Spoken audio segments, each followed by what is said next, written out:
Welcome to our Thursday live Q&A. Come on in, tag somebody you care about, because we're about to talk some serious money. As you come in, type $signs if you are committed to your money, if you are committed to saving money, if you are committed to protecting your money. Come on in. Hey, Jay, I see you. Good to see you. Let's make sure we got what we need on Instagram. Hold on. We're going to get started in about 60 seconds. Give a lot of people time to come on in. We do these live broadcasts to make sure. That you have everything you need to save money on a car. Who's car shopping right now, or who will be in the next couple months? I see you, Danny. Good to see you. How's audio? Can I get a signal on all platforms that audio is clear? Can everybody give me a signal? Audio is clear? Clear? Hold on. Audio's clear. Let me just go share this broadcast. Listen, while I'm sharing this broadcast, could the sharers share as well? I know it's a couple people who are always sharing and helping get this message out. I appreciate you all. So tag somebody and start to type your questions. All right, I see clear on Facebook. Clear. Did I get a signal? Clear on Instagram. Beautiful. All right, start typing your questions in. I'm just sharing the broadcast to our Facebook followers. Hold on. Where we at? My headphones just went off for no reason. It's the way. Headphones just went off for no reason. Can y'all hear me? Can y'all hear me? I want to make sure I have my headphones attached to TikTok. I just want to make sure. Okay, perfect. All right, let me go in here and let's just start typing your questions. We're going to get to them in about 15 seconds. I just got to make sure we do all the housekeeping. This live segment is sponsored by my new book. It's a digital book. It's called Car Shopping for People That Hate Car Shopping. 7 Steps to Saving Time, Money, and Avoiding Dealerships. So while we are here for the next 30 minutes, you'll be able to get it for 75% off. We're already rated 5 stars on Goodreads. Well, 4.94 stars to be exact. But we've been able to do very well on Goodreads. Thank you to everybody who has reviewed it. Now, you'll be able to get a copy for the next 30 minutes at 75% off. It's normally $97. But while we're on the broadcast, the next 30 minutes, you can get you a copy. So while we're getting things set up to get started, you want to click my TikTok bio and grab your copy. You want to click the Instagram bio. There's a website in my bio. Or you could go to deshonsbook.com or scan the QR code. Get your copy, because sometimes people miss the countdown and the price goes back to 75, goes back up to $97. Hold on, Instagram. Hold on. I'm trying to tag. Hold on. We got to do what we do. Let's get the tech right. Oh, let me put on Do Not Disturb. Hold on. All right, here we go. Bang. All right. Do Not Disturb. Okay, let's get to it now. Let me get back.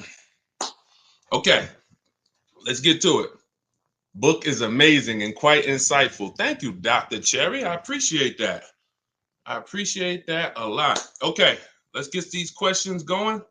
We'll be taking questions from all 4 platforms, and I'll just be rotating them all throughout the show. All right.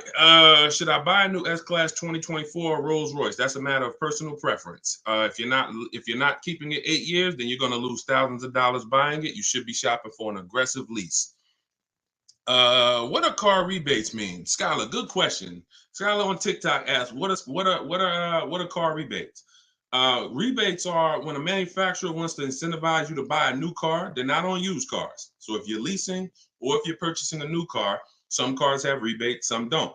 Bad thing about the rebates is they're in the control of the dealer. So you won't really see you won't see all the rebates advertised. You won't know if their car has rebates. You can't ask Because sometimes they'll tell you, sometimes they'll tell you some.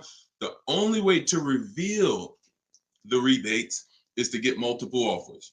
When you start getting multiple offers, you'll see the rebates because your best offer, whoever beats it, whoever wins the bid, that best offer is going to have any applicable rebates. Okay, so you don't just want, and listen, rebates are different than the dealer discount. Discount comes from the dealer.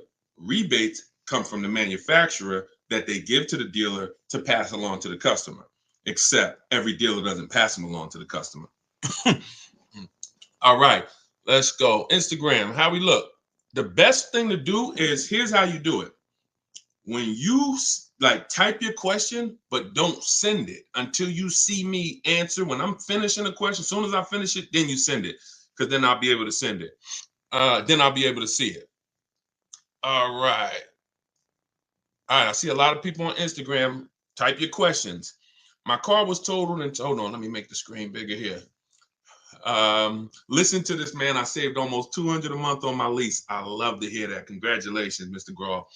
I have a 590 credit score, but my pre-approval said that I have to put down 25 to 3,000. How can I not put down payment down?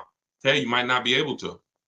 You got to realize that, I would shop another lender. Try Lend Buzz, new company, startup. The reviews are good. Lend, Lend, Buzz. If you have, you try them. You got to realize any one of you could get a car with no down payment, but there's two people who can't. And that's if you have too much negative equity. If you're trying to move $5,000 or $10,000 over to another car, sometimes that's going to put you above the bank's loan to value ratio. So if you're buying a $30,000 car and you're trying to throw 7,000 of negative equity on top of that, they might look at you and say, we can't do that. You could have an 800 score. We can't do that because the loan to value ratios are too high. The bank's not going to lend $40,000 on a $30,000 car, because let's really break down real quick what a no money down deal is. That means you're financing the price of the car, the taxes, and the fees. So let's say you purchase a $30,000 car, taxes are $2,500. You got another, $700, $1,000 in fees, documentation fee, and your motor vehicle fees. That puts you about 33 right there. So to finance, you can finance 33. That's under the loan to value. The bank will lend 33,000 on a car that's worth 30. Problem is, when you try to do that and then you want to slap $7,000 of negative equity on there, what you're asking the bank to do is lend 40 on a car that's worth 30. They're not going to do it. Doesn't matter what your credit is. So those are the only situations where you can't do these no money down deals. You have too much negative equity, or your lender won't do it because of the credit. Work on your credit. Follow Shonda Martin. Take your credit seriously. It's costing you. And, everybody hits a bump in the road, but the key is don't stay there. Follow somebody like Shonda Martin, learn what she teaches, fix the credit, get yourself up to like a 660, 670, 680. That'll get you out of the manipulation zone. All right. Let's see. Facebook. So does your credit score matter at all? Absolutely. Absolutely it does. If your credit score is around 730, is this a good candidate for a good lease deal? Definitely. 730, you qualify for most tier ones. 680, 690, you qualify for most tier ones. You don't have to have a 900 credit score to lease. I got to figure out, I want y'all to inbox me, and I want y'all to tell me what we could do for the people who share the broadcast and support the broadcast. Because I've been thinking about this. If y'all have any ideas, I might do a priority Q&A. I just have to, because here's the thing, y'all. I reward those that help me. I reward those. I love the people that get the book. That's the biggest thing, because I want you to learn these strategies. My book is called Car Shopping for People That Hate Car Shopping. 7 Steps to Saving Time, Money, and Avoiding Dealerships. It's a 7-step process. Doesn't matter whether you're leasing, buying, and it's a digital book. So you get your copy at 75% off. It'll be in your inbox in literally 2 minutes, and you'll have everything I teach. But inbox me some ideas of something we could do for our community of people who share. I want to reward the people who share the broadcast and who tag friends. All right. Hello. I'll be doing a purchase order through my credit union. How do I get the best price on a Mercedes? Multiple offers. Multiple offers. It's the only way to get the best price. You need to get at least 5 offers. Anyone who's learned from me knows that you need 5 offers to reveal the best deal, because 80% of dealers are overpriced. I know it sounds crazy, but I've been working with people around the country since 2021, shopping for cars. They post their offers. I look at their offers. We have a group, and we have seen that that's the numbers. 80% of dealers are overpriced. That's it. So in order for you to reveal the best deal, you must shop multiple offers. Oh, why is my camera fuzzy? Hold on. Wipe my lens off, see if that clears us up. All right, let's go, y'all. Keep the questions coming.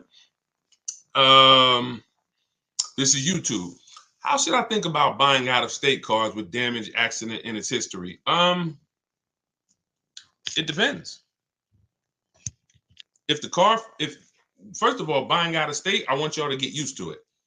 If you are using what I'm teaching you, you're going to get very used to buying out of state, because oftentimes the out of state dealers are going to do better deals than the dealers close to you. Sometimes, that's again multiple offers, because sometimes the dealers that are close to you feel like they own you. When they see a zip code, they're like, okay, this person lives right here.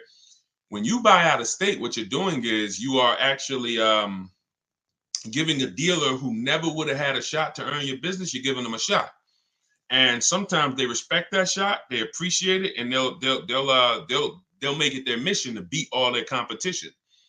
So I want you to get familiar with buying out of state. Now, when it comes to buying used cars, here's what you're doing. Same process. Remember this. We screen cars down like this. Title history first. You can identify a good used car. First of all, look at pictures. You see a bunch of damage, that's the first screen. Then we're going to dive deep. We're going to look at the title. Deshone, how do we get the title, you might be asking? Okay, this is how you're going to get the title. History, Carfax, not auto check, because auto check is not going to show you what we need, which is service records. You must see service records. There's no indicator that can replace service records. I don't care. If there's no service records on that used car, consistent, I'm not buying the car. I wouldn't recommend you buy the car, because if you miss 15 to 20,000 miles of service, you could seriously have done damage to the car. So first thing is we need the Carfax. How are we going to get it? I have a secret strategy that I teach that you only hear from me. I'm going to give it to you now. When you're shopping on these marketplaces, we shop on all of them. We use 8 marketplaces. Cars.com, Car Gurus, Auto Trader, Carfax.com, Driveway, eBay Motors will check, Carvana and CarMax. See, because even though I know 70, 80%, 90% of the time CarMax and Carvana is overpriced, it's not 100% of the time. So it's like I compare CarMax to Best Buy. Most of the time I'm going to get something, we're going to get it from Amazon, we're going to get it from Walmart.com. Very rarely is Best Buy going to be the best deal on something, but every now and then Best Buy is the best. So if you're not checking them, you're leaving money on the table. So we open up those marketplaces. You're not going to see, sometimes you'll see Carfax included, and sometimes you'll see purchase a Carfax. What we do is we skip, you don't know this, but now you're about to know this. Most dealers have a contract with Carfax. So on their website is the Carfax, not on the marketplace that they're paying to advertise the car. It's on their website. So what we're going to do is we're going to hop off the marketplace, go to the dealer's website, and we're going to look to see if they have the Carfax there. Once we get it there, we can see the Carfax. We can see if it's a frame damaged vehicle. We can see if it's a X rental, if it's a salvage title. That's the first indicator. Then we move to service records. Then we look at accident history. If the accident is a couple different types of accidents, this is all in my book. If you don't want to remember this, you're like, Deshone, I don't have time. I got to go back to work. You grab your copy of the book in my TikTok bio, 75% off. As long as it's not, you didn't hit 0 yet. And in my Instagram bio, or go to deshonebook.com, scan the QR code. Anyway, get your book for 75% off. Be in your inbox in 2 minutes. So now we're scaling it down. And then once we look at the accident history, there's 3 different types. You're going to see something that says accident, but vehicle was drivable. That's a good sign, because people could have a fender bender in Walmart. If the cops are called, it's going to be on the Carfax. Anything where the cops are called, it's on the Carfax. So what you have to be able to do is discern through wisdom and through understanding, is this a serious accident or was this a fender bender? If the vehicle was drivable, that means it left the scene of the accident drivable. If it says vehicle towed, red flag. I don't get those. If it says airbags deployed, red flag. I don't get those. So, those are the things. And when you do that, you'll have confidence, even if you're buying a used car out of state, and then we verify the fees. We verify what the original MSRP was, so we know what the discount is. You need to know. Look, y'all, how many people have bought a used car in their life? Type U. If you've bought a used car in your life or you plan to buy a used car, I want you to type a U. I'm about to tell you something.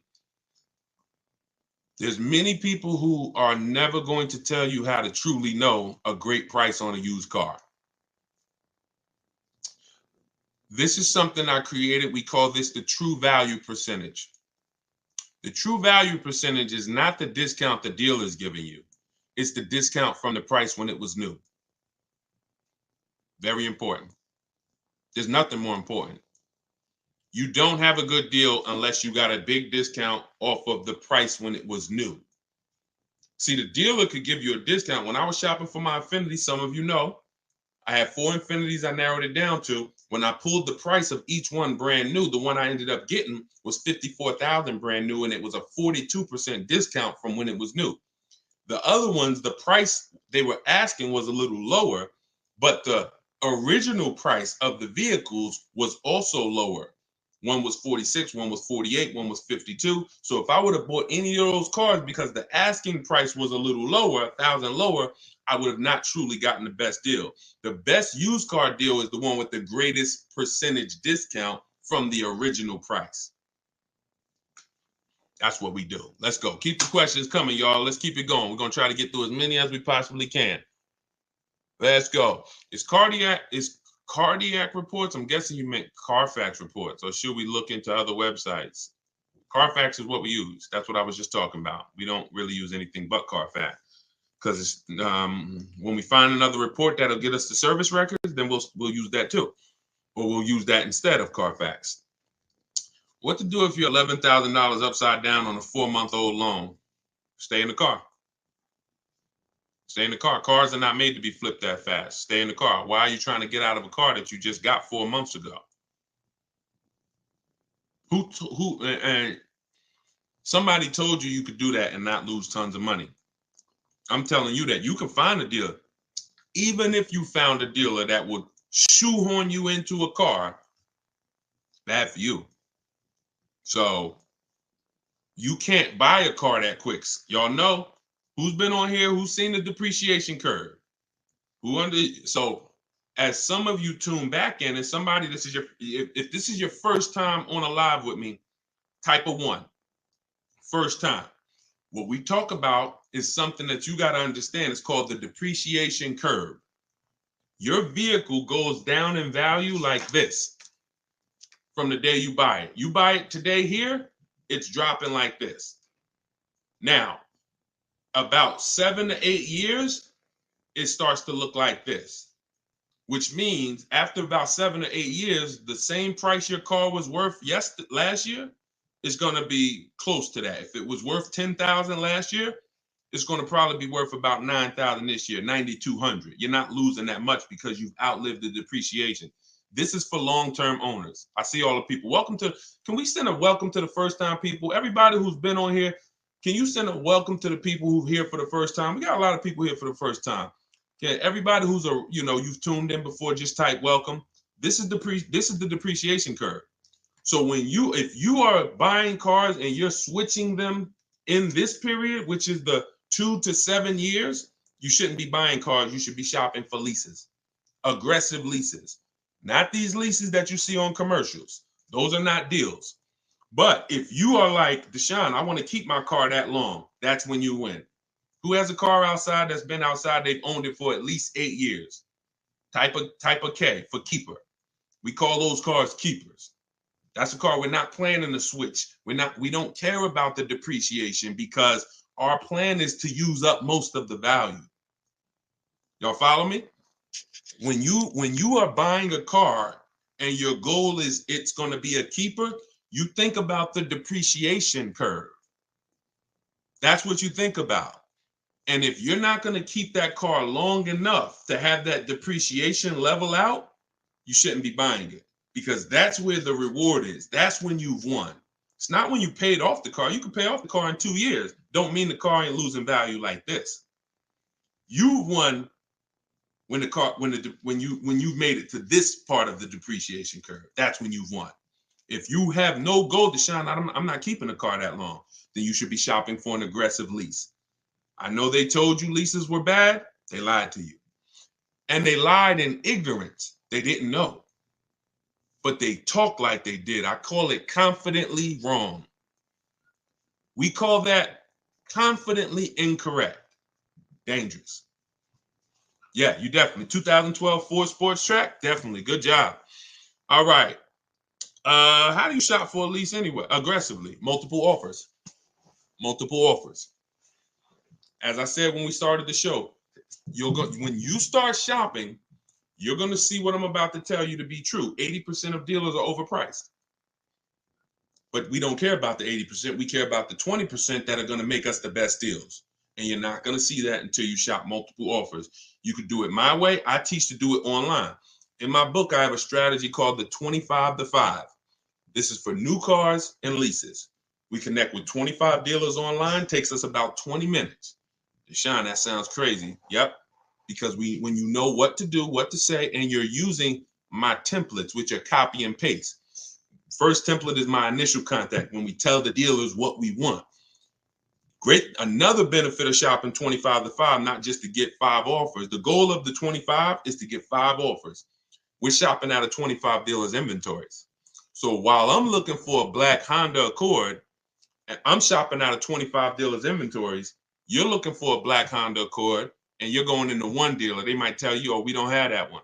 You go into another dealer, oh, we don't have it. We're touching 25 dealers. So we're shopping out of 25 inventories. Now, once you do that, that's my way. Using my scripts, everything is online. You're not talking. You're just copy and pasting. My scripts are in my book, Car Shopping for People That Hate Car Shopping. Digital book. Down. That's another reason it can't be print. There's so many reasons why I couldn't make it a print book. Can't update it. But that's another reason. I have my scripts in there. You open up the link, it opens a document, and you copy and paste. Now, a secondary way to do it's not as effective, but it's still better than the old way of shopping, is you're going to test drive your car. Once you decide what you want, you come home and you call sales managers. I'm called, hey, can I speak to the sales manager? And you're getting at least 5 offers. I wouldn't speak to a salesman because all they're going to do is just put you through hoops and it's going to be painful. Speak to a sales manager, 5 offers, and then you make your decision. That's how you shop for an aggressive lease. Now, if you get 5 offers and the lease deal is over 1.5%, some of you know about the 1.5% rule. That's when you know you've overpaid. You're overpaying for a lease. That means it's a bad lease program. Couple vehicles out here have bad lease programs, and people are leasing them. You're overpaying. You're overpaying. You're paying too much for a car you're giving back. Do you ever visit car auctions? I don't. Let's go. Instagram. Can you still apply the 1.5% rule on a new build vehicle to lease? 1.5% rule is a rule that you need to keep in mind whether you lease a car you ordered or whether it's a car on the lot. 1.5% rule doesn't change. Deshone, what about if it's a Bentley? 1.5% rule doesn't change. You're paying too much for a car. Leasing is a value play. The name of the game with a lease is to drive the most car and pay small amounts of money for it. When I was leasing my 2018 Jeep Grand Cherokee Laredo, $35,000 car, I paid $330 a month, under 1%. Under 1%. Over the course of 39 months, I believe I paid about $10,000, $9,000 and change. Just all you do is take 330 times 39. That's how much I paid over 39 months for a $35,000 car. Value play. Value play. Once you, the higher percentage you pay of the car over that lease term, the less value there is. And when you get to 1.5%, there's no value. We pass on those deals. We go pick another car. When we lease, we usually have 3 options. In my book, you'll hear me say it in these lives. I like 3 options. And if you can't find 3 options, I guarantee you're not going out there test driving cars. You identify one car, you're like, I like that. Go drive the competitors. Take a weekend, have some fun. Go drive a bunch of cars. You're about to make a $40,000, $50,000 decision. Go drive some cars. You know how many people have said to me, Deshone, I want that. I'm like, did you drive it? They're like, no, I just saw it. I like it. I said, go drive it. They get there and they're like, yeah, I drove it. I didn't really like it. Now think about if you would have bought that car. You'd have been like 3 months later, 6 months. How could I get out of it? So we do ourselves a disservice because we're not shopping. And I know why you don't shop is because you've been programmed to be nervous shopping. You do it what you do my way. Here's a rule you never break. Never talk numbers inside the dealership. If you remember that rule, you can test drive and be out of there in 20 minutes, never feel pressure. And then you come home and you make your deals from home. Yeah, we're taking questions from we on 4 platforms. Yeah, confidently incorrect. You like that, right? When you see somebody, that's what I call them. Speak with bold. Never lease a car. Leasing is the most expensive way to own a car. Confidently incorrect. Dangerous combination. Dangerous to yourself and others. All right, let's see. I got pre-qualified for a loan with Carvana. We don't use Carvana pre-approvals. Listen, this is a great question. It wasn't a question. It was just something somebody typed. Remember this term, y'all. Restricted pre-approvals. What are restricted pre-approvals? The benefit of shopping the way you're going to start shopping is you're going to see the whole market, which means wherever the best price car is, you're going to go get it. There are people who know that you're now getting into pre-approvals. They know you're now getting more savvier. So what happens is it's a new iteration of the old techniques, which is how can we limit them? In this new day and age, we're going to create something that restricts them, but seemingly gives them freedom. We'll pre-approve you, but you can only use it at Carvana. We'll pre-approve you, but you're going to deal with our dealer network. Restricted pre-approvals, they're trash. Carvana's one of them. Capital One Auto Navigator, because those of you with bad credit, you get pre-approved with Capital One Auto Navigator, and what do they tell you? Go to our dealer network. Now, that dealer network is in bed with Capital One, and they know you're sending us these bad credit people who depend on us to find them the car. It's a money play. It's not a play of, oh, let's find them the best car for the money. Let's find them a car with the biggest discount. It's like, hey, send them to us, and it's a conveyor belt. Send them to us. We'll send them out in a car. That car is not going to be the best price car in the market. So any pre-approval that restricts where you can buy is garbage. Now, what's normal is we're not going to let you buy a 10-year-old car. That's normal. Them not letting you buy a car with, 10 years old, or not letting you buy a car with more than 80,000 miles, that's different. These are boundaries, not restrictions. Boundaries are different than restrictions. Restrictions mean you're going to go deal with our guys. You're going to go deal with the guys we're affiliated with. So you don't want those types of pre-approvals. A real pre-approval, you can go and find your car anywhere. You go find the best price and you take the deal down. All right. What is the best way to end a lease? John, we never end a lease without doing an equity assessment. This one's from Facebook. We never end a lease without doing an equity assessment. Could y'all keep shooting the lights up on TikTok? You spending time with us, just keep tapping the screen, because what you're doing is you're letting TikTok know we talking something over here that a lot more people need to hear, and they just keep sending more people. So appreciate y'all running those lights up. Just keep tapping the screen. Yeah, we never end a lease without doing. Listen, I want y'all to be honest. I'm the bad news first person. I'm not here to. Some of the things you're going to hear from me, the 1.5% rule, the way you shop, rebates you didn't know about. you're going to come to yourself and say, not understanding leasing, you're going to say, dag, I've already lost money. So that's okay. So, but it's my job to share not just the new strategies, but the bad news so you stop doing that.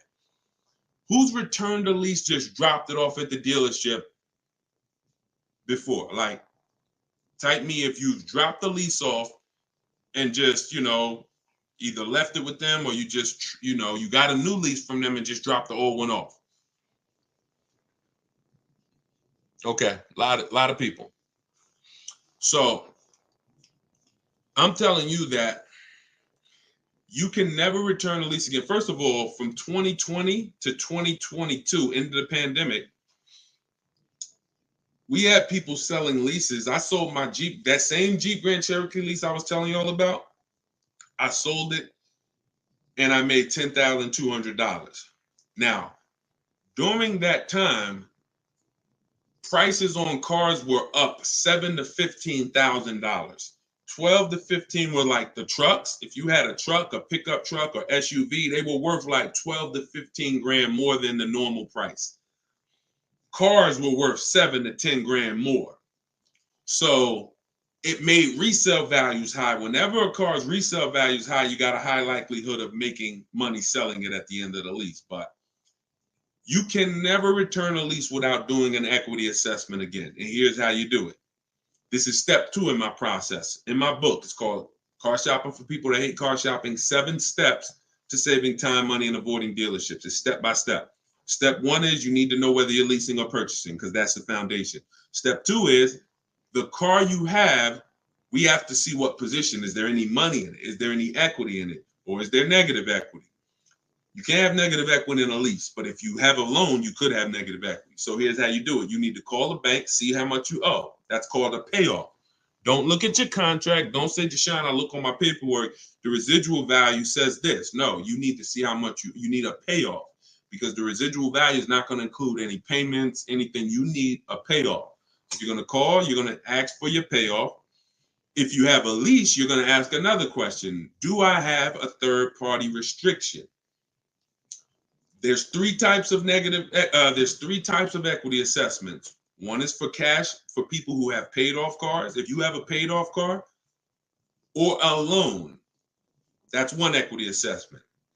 If you have a lease, that's the second equity assessment. If you have a lease with a third-party restriction, that's the third. So what you're doing is, once you get that payoff, you're now going to go to the online car buyers and you're going to get your bids. If you're new here, everything we do is a bid. That's how we save all the money we save. We're going to save more money bidding than you'll ever try to get negotiating. So when we go to the bid, we're going to CarMax, we're going to Carvana, we're going to Driveway, we're going to AutoNation, Buy My Car, Kelly's Blue Book, Instant Cash Offer, Car Gurus, Sell My Car. 6 offers. That's 6 offers. Once, if you are in the first 2 groups, you own your car, or it's paid off, you can sell to the highest bidder, no problem. If you have a lease with no third-party restriction, Toyota, Chase, no third-party restriction, you can sell to the highest bidder, no problem. If you have a lease with a third-party restriction, that doesn't mean you can't sell. It restricts who you can sell to. So you now are going to take those offers from all those bidders, and you're going to call a used car manager of the same brand. The third-party restriction means you must sell to a dealer of the same brand. Now, some of you may have saw people who are doing things, and maybe you did it. I don't recommend it. You buy the car first. This is for you with a third-party restriction, because you saw, oh, Carvana wants to pay. You buy the car and then you resell it. We don't do that, because when you buy the car, you pay taxes, you pay fees. That comes out of your profit. When you sell direct to a used car manager and we get at least 3 to 5 offers, it's always a bid, because some used car managers will pay less. Some people will pay more if they really want the car, and you sell to them, and you're able to avoid the fees. You're able to avoid paying taxes, and you get your equity.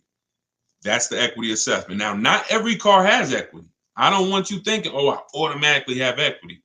But you should never, and I would never, and anyone who listens to me, you will never return your lease without doing an equity assessment.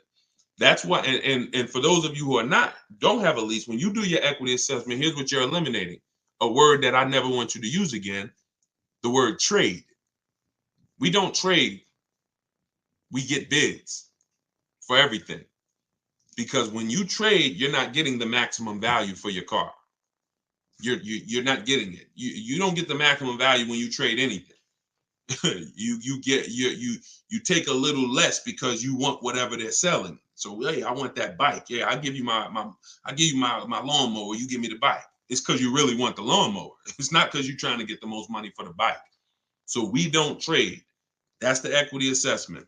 Now that's also what you do. Who's in a car right now and you're thinking about you want to get out of it? Who's in a car right now and you're like, Deshone, I think I want to get out of this. I'm thinking about it. Right? All right. I see you, Tommy. All right. Keep the questions coming. We got a lot more questions we're going to answer. I see you. Okay.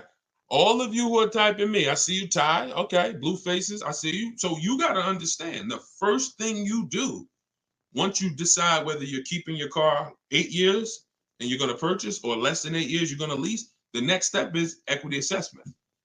Because your equity assessment is going to tell you if the car you're in, can you make money on it? Do you have money, which means I can get out, I'm in a good position, or are you in a negative equity position, which means that's going to slow down or that's going to affect the way I could get out of this car. So the equity assessment's always first. All right, let's go. Keep them coming. All right, Ty said, how can a new car allowance help when you have negative equity on a vehicle you want to trade in? When you say a new car allowance, what do you mean by that? I don't understand what you mean by that. How can a new car allowance help?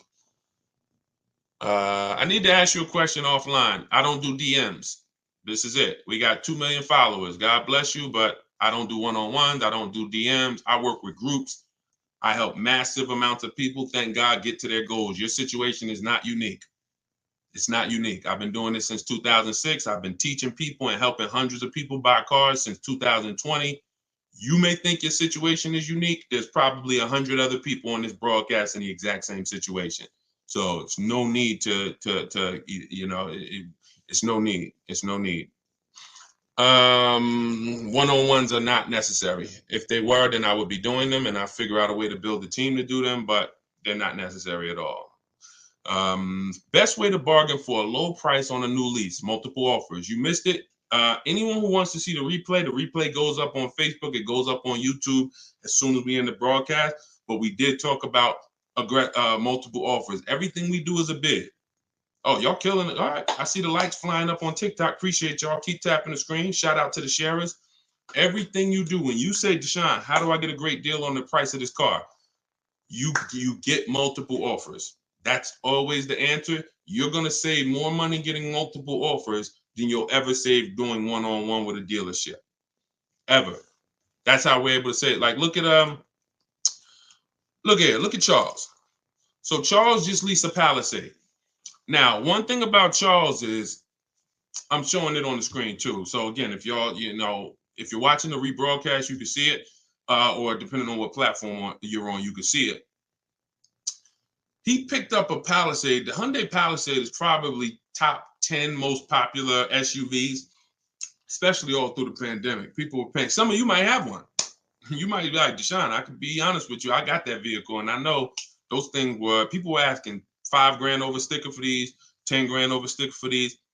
He got a $48,000 one, and he's paying $597 a month. $597 a month. He said, I reached out to 35 Hyundai dealers. He did it my way, so he's at home.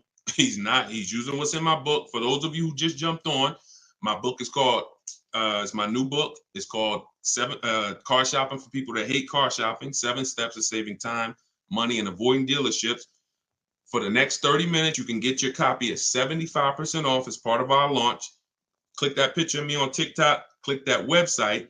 Before the timer runs out, you can get it. It's normally $97. You can get it for $24. It'll be in your inbox in literally 2 minutes. Same thing with Instagram. Go to my Instagram bio, get your copy before the timer hits 0, and the price goes back up to $97. So what he did was he used the computer route. He said, I connected with 3,500 Hyundai dealers. I got 10 quotes back.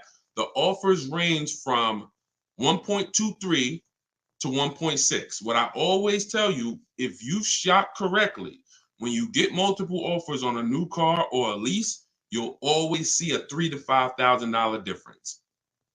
And if you're shopping for a luxury car, it's the same way. You'll see a bigger difference. Some of you were on, I showed Kimberly's deal on her Maserati, where she saved 20 grand on her brand new Maserati. So he said, I'm a high mileage driver, so he's very price conscious. Made the decision, and look, 48,000, he's paying $597 a month. Now, what I always say to high mileage drivers is, once you shop your offers, you shop them with 12,000. And then once you identify the winning dealer, you adjust that mileage with that dealer. If you need 18,000 miles a year, if you need 20, you adjust it. Once you identify the winning dealer, you say, hey, please work the deal with me for 20,000, and you just pay for the additional mileage. And he's probably going to leave out of here with his additional high mileage at probably still under 700 a month. When people are driving this same car paying $900 a month, because a $48,000 car, some of you know, every $5,000 is $100 a month. So that's about $1,000 car payment for people who are buying a Hyundai Palisade before they put their money down. $1,000 car payment. He's paying $597. All right. Deshone, thanks for what you do. Appreciate you, Mopar. Thank you. I love this, man. I absolutely love it. And you know what? I get excited about people who are excited about their money. That's what I get excited about. People who care about their money, who are going to show up, people who are I connect with people who are into financial literacy, who are about saving money, who are about learning new techniques, new ways to do things. People who are out there shopping like this is 1990. What results do you expect to get? So, all right, let me put the banner back up. For those of you who want the book, you can scan that QR code, and let's keep the questions rolling. Let's go. Let's go. I'm trying to get through. I'm rotating through all the platforms. So when y'all hear me ask a question, as soon as I finish answering it, post your question so it'll pop up so I can see it. Would you purchase a car older than 10 years? Only if I'm paying cash for it. I have something in the book called The Rule of 72 and the 10th Birthday. Some of you may have seen the videos. The video on the Rule of 72 and the 10th birthday means we never take a loan over 72 months. It's a 6-year loan. You're asking for a lot of risk. You're going, a 7 or 8 year loan, that's like a 40-year mortgage. A 96-month loan, that's like a 50-year mortgage. We won't go more than 72, but we also have to have the car paid off by the 10th birthday. That's why it's called the Rule of 72 and the 10th birthday. So they work together. I'm not going to take a loan over 6 years, because if coincidentally, when I see people who have problems with cars, the car is usually older than 10 years. When I see people who can handle those problems, cars usually paid off. When I see people in danger of losing those cars, car usually has a loan on it. So if you still have a loan on the car and it's older than 10 years, you've asked for trouble. So whenever you're doing your loan, you take the age of the car, and you add it to how many years the loan is, and it shouldn't go past 10. So if you're looking at a 5-year-old car, you could do a 5-year loan. If you're looking at a 4-year-old car, you could do a 6-year loan. If you're looking at a 3-year-old car, you could do a 6-year loan, not a 7, because we don't go past 6. 72 is the longest loan we'll take. Now, if you're looking at a 6-year-old car, 4-year loan. If you're looking at a 7-year-old car, 3-year loan. Now, if those principles don't work for you, it's because you can't afford the car. You might say, Deshone, well, I can't get that car in the payment I want. You're only buying it that old because you're trying to get it in a comfortable payment. But the older you buy it, if you're going to still take a 6-year loan on it, that's a sign of affordability. You're buying too much car you can't afford. So again, you feel free to do what you want, but I've seen enough people get in trouble with no boundaries on how long of a loan they're going to take or how old of a car they're going to finance. And my job is to create boundaries for you. And at least if you break them, you know you're breaking a boundary. God bless you. I hope it works out. But if something happens, you have nobody to blame but yourself. All right, Tiny, thank you. Just bought the book. Appreciate you. All right, this is YouTube. Good afternoon, Deshone. I'm trying to lease the new Santa Fe Calligraphy. I have 800 plus credit score. What should my payment be? Well, we always estimate when we look at a car, we use the 1.25. That's what we do. We take the MSRP of the car. If you're trying to see, can I afford this car to lease it? The first thing we do, hold on, why does Outlook keep coming up? Let me open my calculator. First thing we do, because for us, what I teach is a 1.25% deal on a lease is the target. If the lease program is not as aggressive, then as long as I can get under 1.5, I'm still getting a really good deal. If it's under 1.25 when I get all my bids, it's because it's a really good lease program. And if it's under 1% when I get my bids, it's a great lease. We call that a steal. That ain't even a good deal. That's a steal, under 1%. The 1% lease rule has been around for decades. So what we do is if we look at the MSRP of the car, we want $48,000. Multiply that by 0.0125. That'll give you 1.5%. That comes out to $600.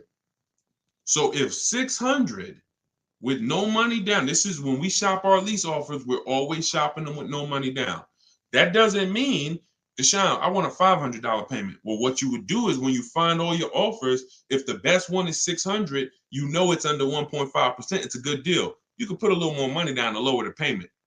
But what we're not going to do is say, I had somebody say to me, Deshone, I shopped a vehicle, and when the salesman gave me the quote back, he was the best offer.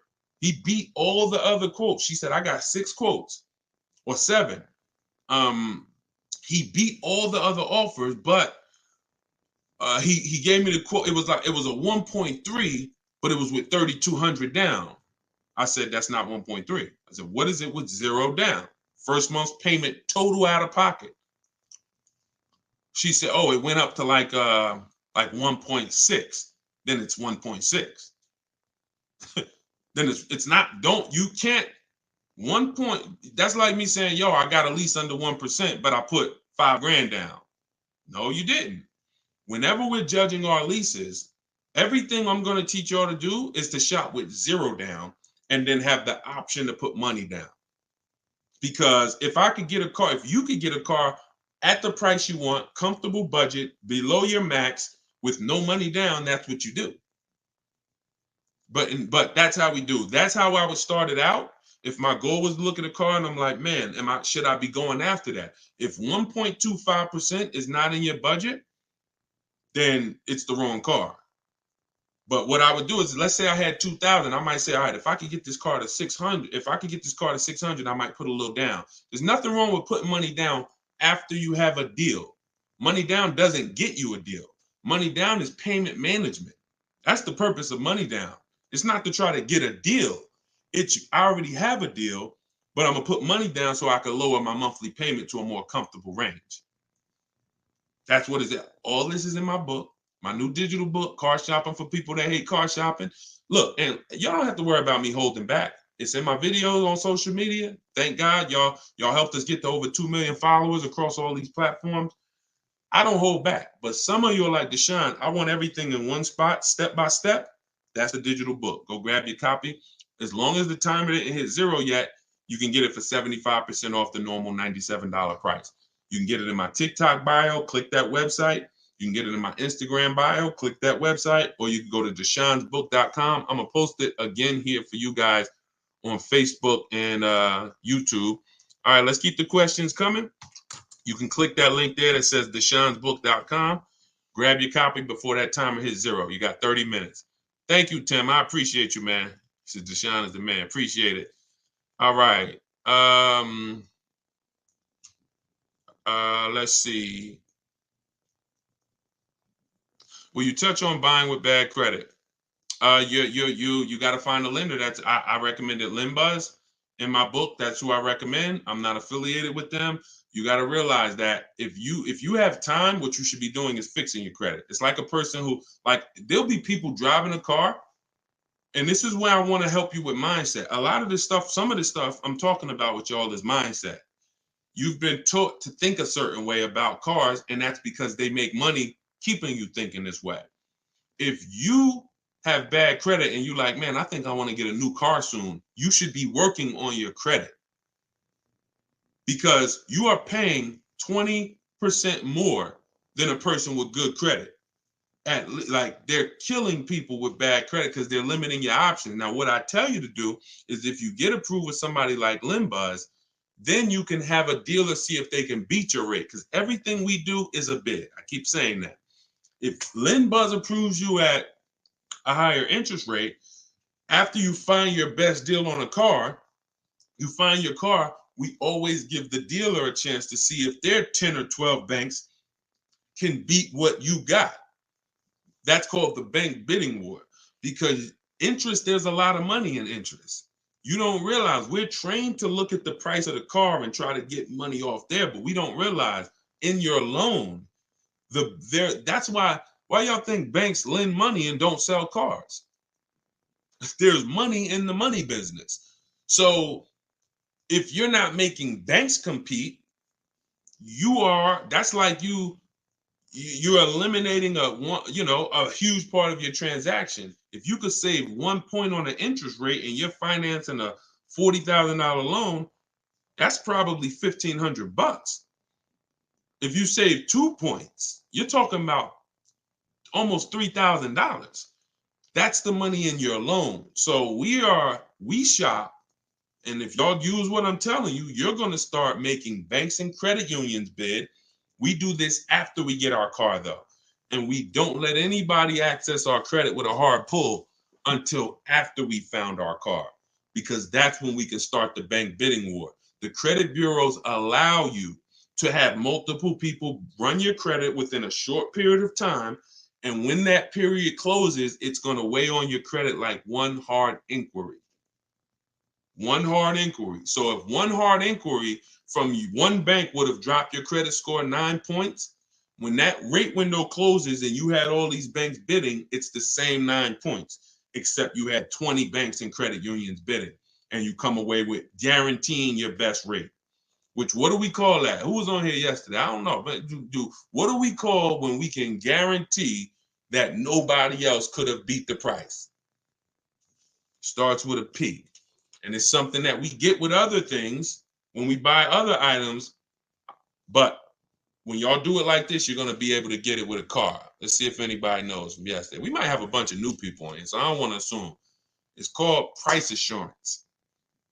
Price assurance. Price assurance means you guarantee, not you hope, not you driving down with your new car and you saying, oh, you think we could have did better? You think I should have asked them? I should have asked them for like another $500. You don't have price assurance. Price assurance means I guarantee nobody could have beat this loan. I got the lowest interest rate. I guarantee nobody could have paid me more for my old car. I got the highest bid. I guarantee I couldn't have found this used car for nowhere else within 100, 200 miles because I saw all the options. Price assurance. When you use this, you're going to have it. When you use the bidding system, stop negotiating and start making people bid. All right, let's go. Jeff said, don't trade. Call the lender to find your payoff, then get offers from the sites that pay cash for cars to see how much negative equity you have. There you go. Way to go. Oh, see, all right, that's Jeff. That's YD. He's talking to Jeff. I guess you asked. See, that's what I like. When we start getting a community of people that know these principles so well that y'all can help other people coming into the community, that's when we really, really starting to penetrate this. So appreciate that. All right, what's the lady's name you recommend on your first live today for? Her name is Shonda Martin. Shonda, she's on every platform, and her company is called Road. Her brand is Road to 750 Plus. That's who you spend your time with. Same way you see people when they're getting ready to buy a house. What do? You work on your credit.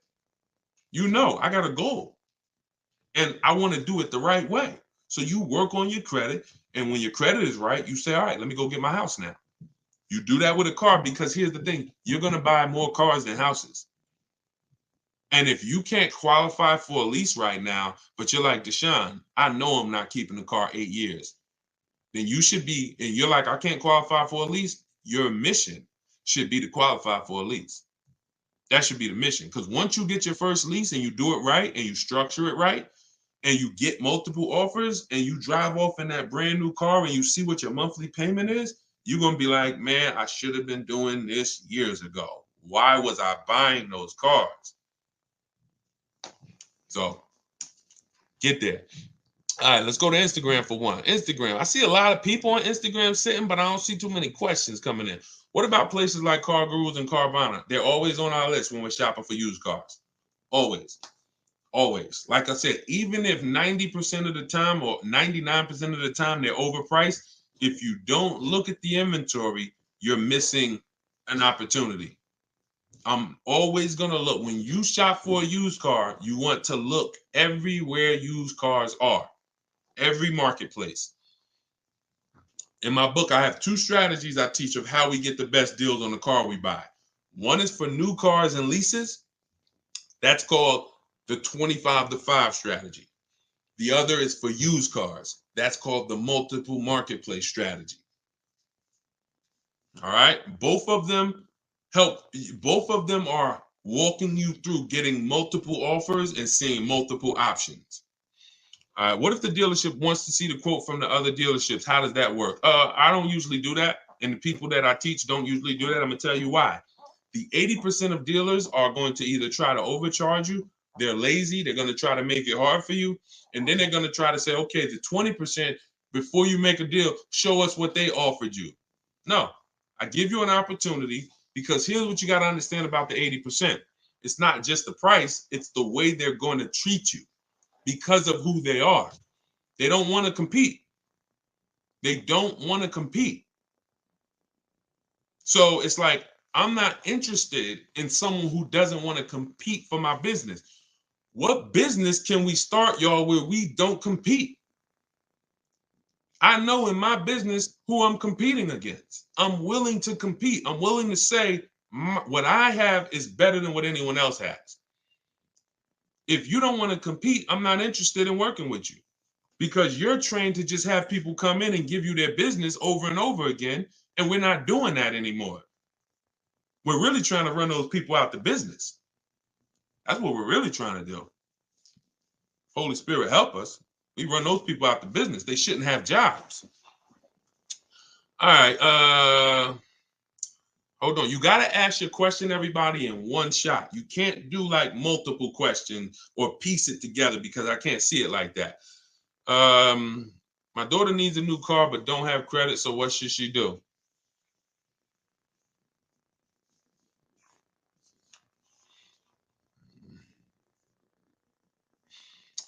My daughter needs a new car but doesn't have credit. What should she do? Scrape together some cash and get her an inexpensive car. I needed a car. I didn't have credit. My first car was a $500 car. Transmission went out. She should be looking on Facebook Marketplace, saving up some money to try to get a car. Walking into a dealership like a lamb, coming in, oh, I have no credit, but I need a car, and you got sharks and wolves looking at you. Yeah, they'll put her in a car. But when you see those numbers, that car is going to follow her for years and years and years. So it's just like, look, y'all, I think, and we can hear this, that car buying has not been taken seriously. And that's what has caused the problems that we are trying to fix at this point. You don't take listen, there's no other transaction that has the magnitude, price wise, of a car that people don't take serious. Only cars. If I told you you could start a business, even if it's a business you wanted to start, but it's going to take you $5,000. How serious? On a scale from 1 to 10, 1 being I'm going to do it in a weekend, 10 being I'm going to take it extra serious. How serious are you going to take that? Just $5,000. You can start a business that you want to start. How much research you going to do? How much due diligence you going to do? How prepared are you going to try to be? Scale from 1 to 10. 1 being I'm going to do it like I do, and 10 being, yo, I'm going to take this joint serious. That's $5,000. I don't want to lose that. Most of you would say, right, almost 10. Cars, they programmed you to think, oh no, this is a 1. Don't take it serious. Don't. You don't need this. All of that extra stuff, having strategy and like understand, you don't need that. That's the problem. But what you got to ask yourself is, why did they teach us? Why did they program me to shop like that? Because it makes them a lot of money. You not taking car buying seriously? You thinking, man, I could come in, I could do this in 2 hours. You at the grocery store in 2 hours. You spent $250. You at the car dealership for 4 hours, you spent $40,000. So all I want you to do is slow down, have a strategy, plan, and make the right move. And if you care about your money, this is gonna make sense to you. If you care about your money and this is making sense to you, type dollar signs.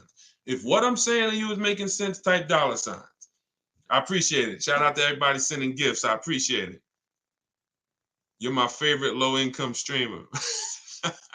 I don't even know what that means, but I'll take it. I appreciate it. All right. Do you accept 1099A for purchase? Now, listen, y'all. Somebody just asked this question. I'm going to put it up on the screen. Appreciate it. I see a lot. All right. A lot of you getting value out of it. Check this out.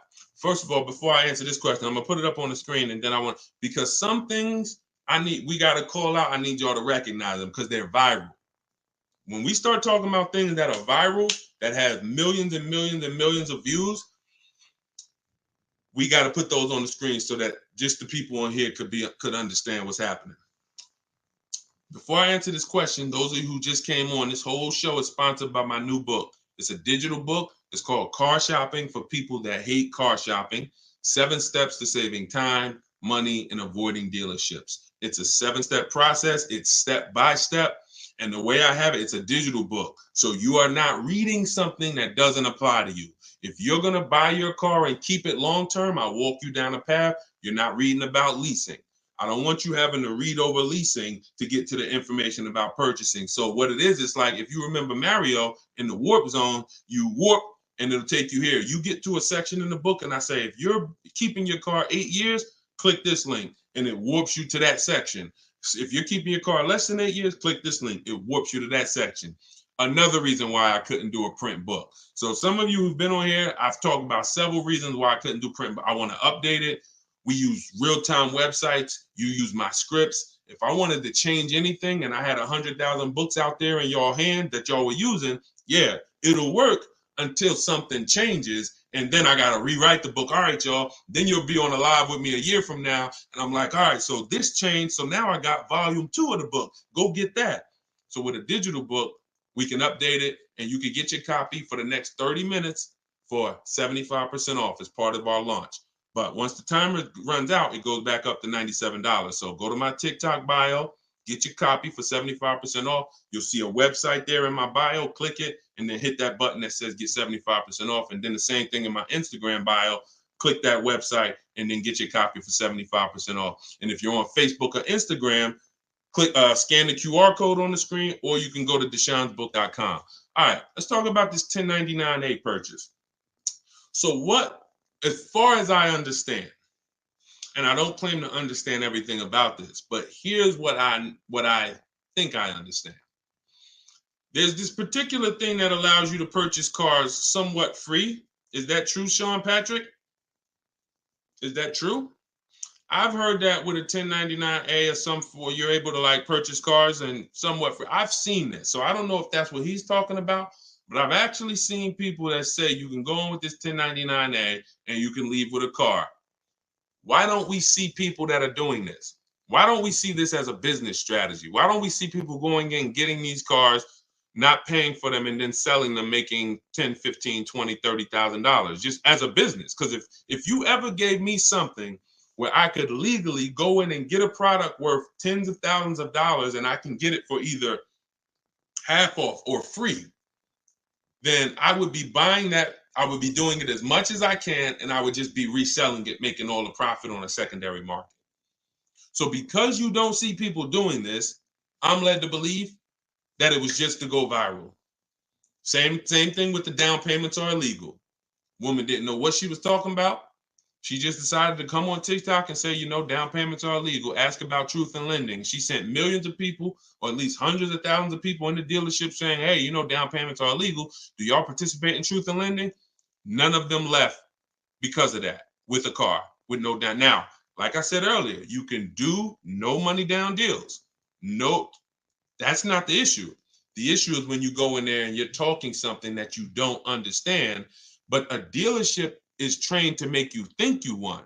So if somebody walked in saying, hey, look, you know what, down payments are illegal, before I tell them they're wrong, pay attention. 80% of people will, 80% of dealers are, and I don't think anyone who wants to sell you a product is going to correct you. I'm really going to still try to sell you a product. So you come in, down payments are illegal. Do y'all participate in truth in lending? Well, listen, look, I don't quite understand truth in lending, but what's your goal? Well, I don't want to put any money down. Okay, well, come on in. Let's talk about that. Because I already know that I can help you get a car with no money down, but not for the reason that you came in talking about. And then those of you with negative equity, as I talked about earlier in the broadcast, you're not leaving with no down payment if you got a bunch of negative equity, because it's too far above the loan to value ratios. So we just are big on, I'm not just going to give you the right information and the right to-dos.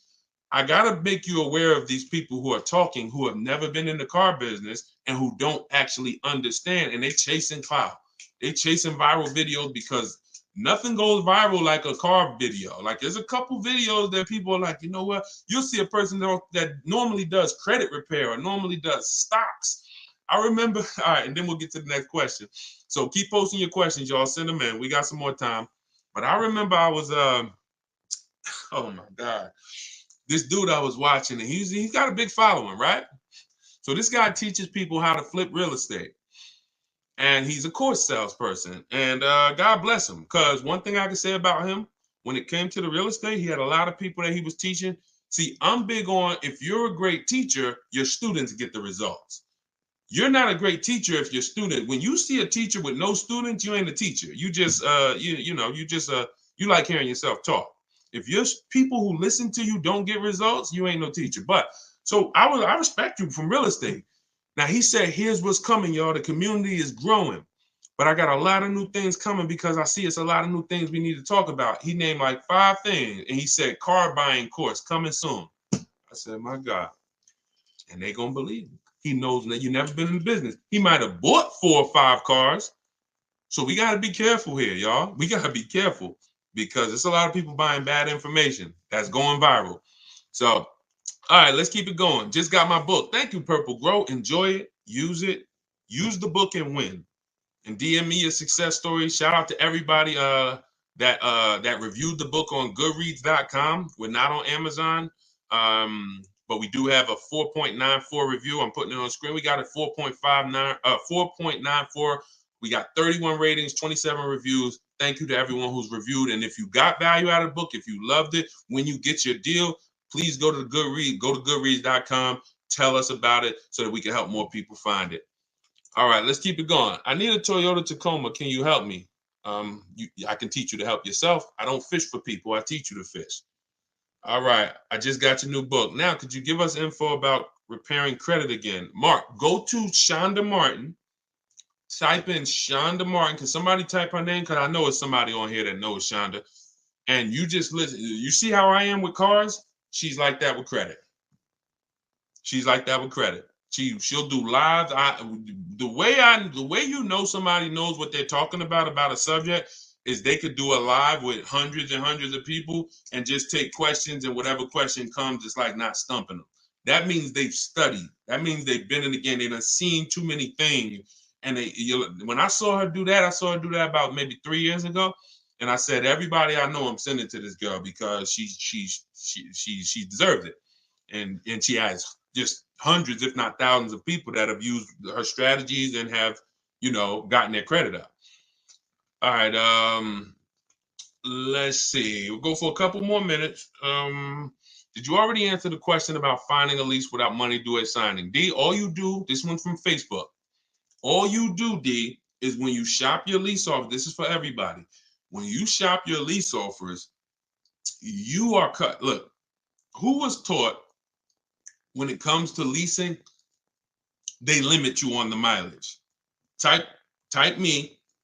If you were taught with a lease, they limit you on the mileage you can drive.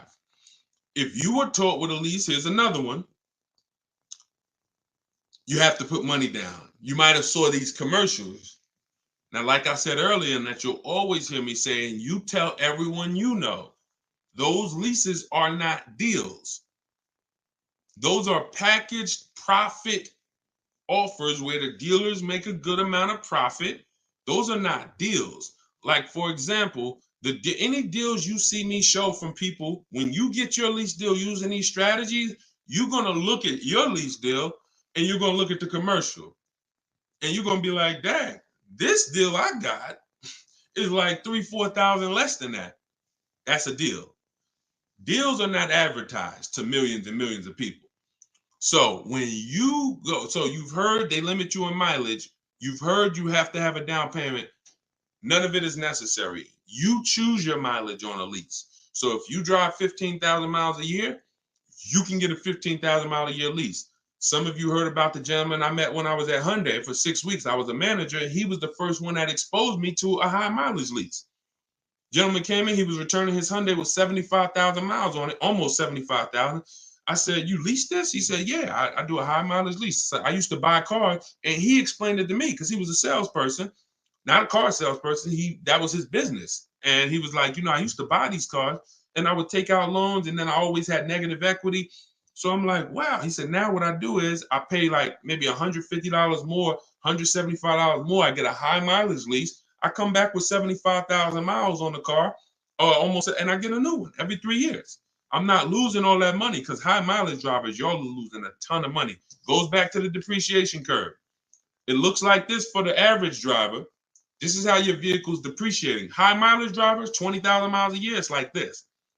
You're destroying your value. So after 3 years, the value of your car is here. You've destroyed it.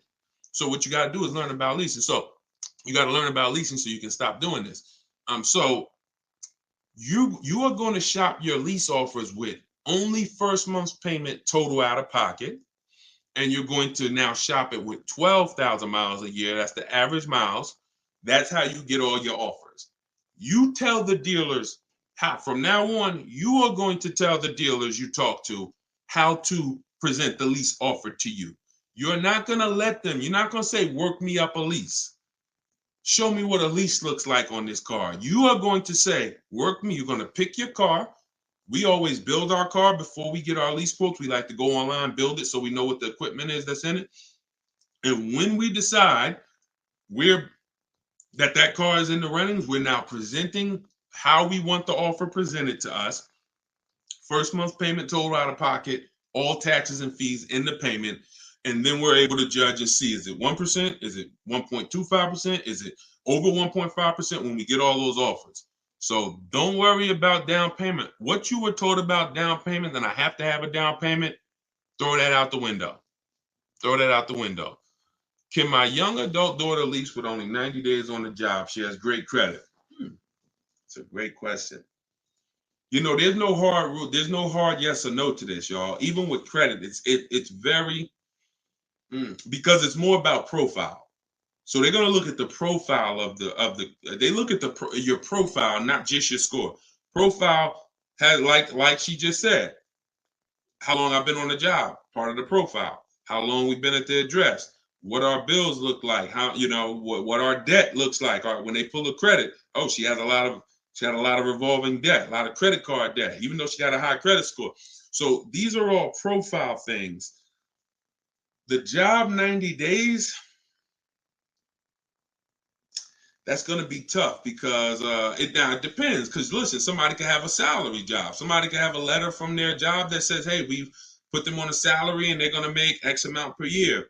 Even the type of job the bank looks at, having a 90-day job at a job that could be lost easily is different than having a 90-day job. Now, did she have a job before, or is this her first job? Because if she had continuous income, she might have a better shot. That's tough though, but I go for it.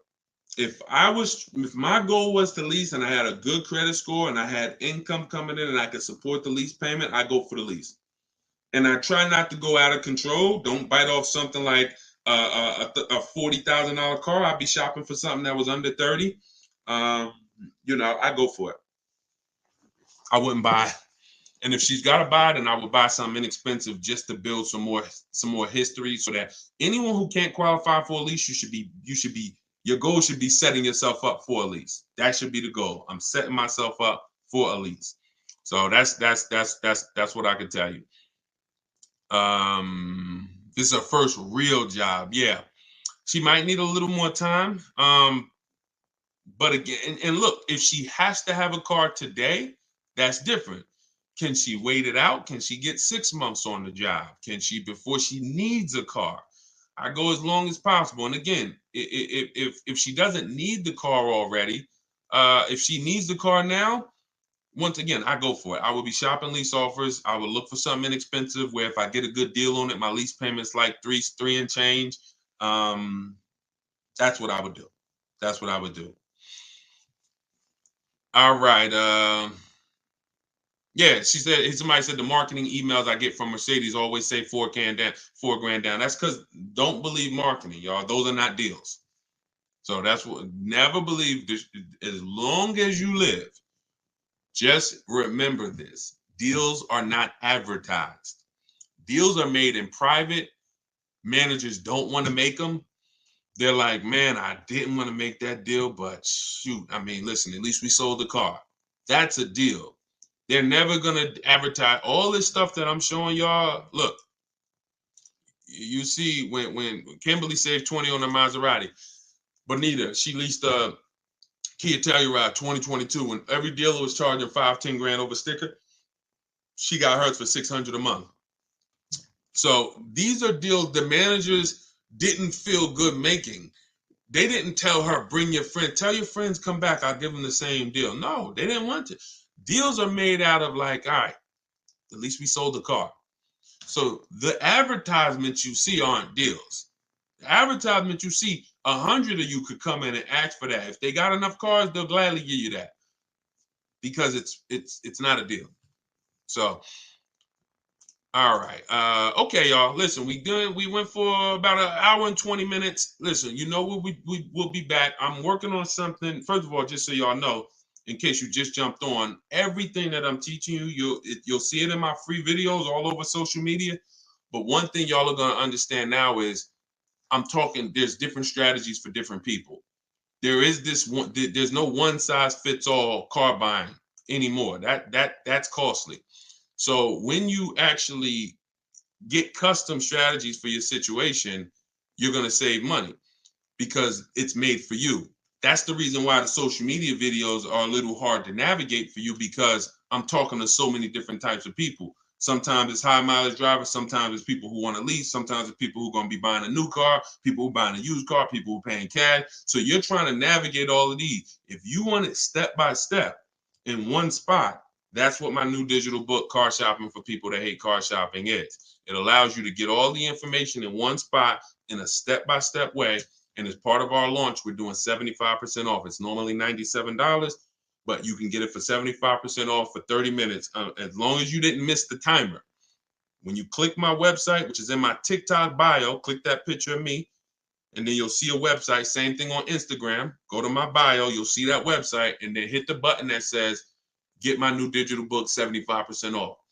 It'll be in your inbox in 2 or 3 minutes. You can start using it. You can start winning with it. If you're on Facebook, I'm going to post this link one more time for you guys on Facebook and YouTube.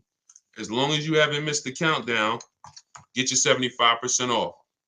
Okay, let me know if y'all can see that. Oh, that went, okay. Yep, we just posted it to Facebook and YouTube. So we're working on something where by next week, we should have a spot where you can click and you can actually, you can actually see my calendar.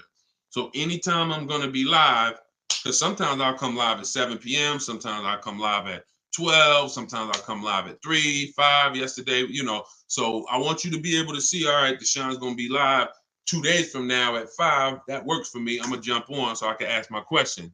What we try to do is get through as many questions as possible. So we're working on that. Hopefully, we'll be able to launch that next week so we can start to get it done. Javon, it's still saying $97. All right, that means you missed the countdown. Now, here's what I did. because this was happening, I had my team, we made an emergency link. All right, here's the emergency link, Javon. Let me know if you can see it. If you missed the countdown, because I was feeling, at first I'm like, yo, you missed the countdown. It was 30 minutes. Once it's 30 minutes, it goes back to $97. Now that second one you're going to see is going to be 10 minutes. 10 minutes. That's it. So let me know if all of you guys are good. I want to make sure everybody got it. You guys good? Most people are able to catch the countdown, but every now and then somebody will click the website, then come back to the broadcast. That countdown's still running. Then you're like, okay, let me go get my book, and it's at 0 and it's back $97. So Tommy said, can't wait to read it and save money. Thanks. I can't wait. I can't wait to hear your success story. So we will be back with more lives. I appreciate y'all. Continue to tell your friends when you run into somebody and they say, man, I'm gonna be shopping for a car soon. Invite them to our broadcast. Invite them here so that we can make sure that they're armed with the information they need to go out here and win. I want you mastering buying from home, shopping from home. No one can take advantage of you when you are at your house. We don't spend more than 30 minutes in a car dealership. When you read the intro of my book, some of you who got it, you're going to see in that intro, I say, you should not be spending more than 30 minutes in a dealership if you use what you're about to learn here. And I walk you through it step by step. It's not a book you read and then you go get your car. By the time you get to step 7, that's delivery. So you should not even be, you're not going to be reading step 7 where I'm congratulating you, getting ready for delivery, and you haven't gotten your car. So it's a step-by-step book where every single step you take gets you closer to the car. All right. Same name on YouTube. Yes, Deshone the Auto Advisor. Yep. All right, y'all. So I'm going to jump off. Thank you so much, and I will see y'all in the next live, all right? God bless. Keep unlearning, keep relearning, all right? Take care.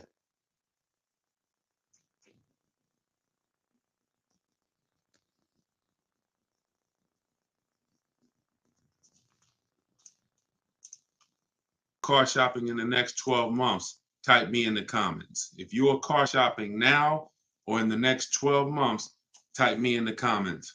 We're getting ready to talk about money. We're getting ready to talk about some big money you need to know, especially if you're getting a loan. Anybody who's car shopping with a loan, type an L.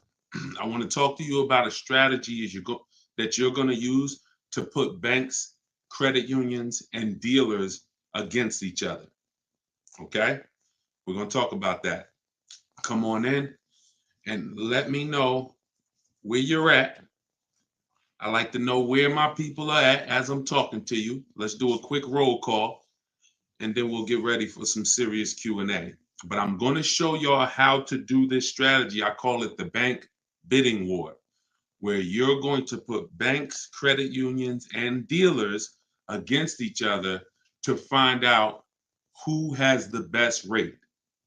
Okay? It's called the bank bidding war. So come on in.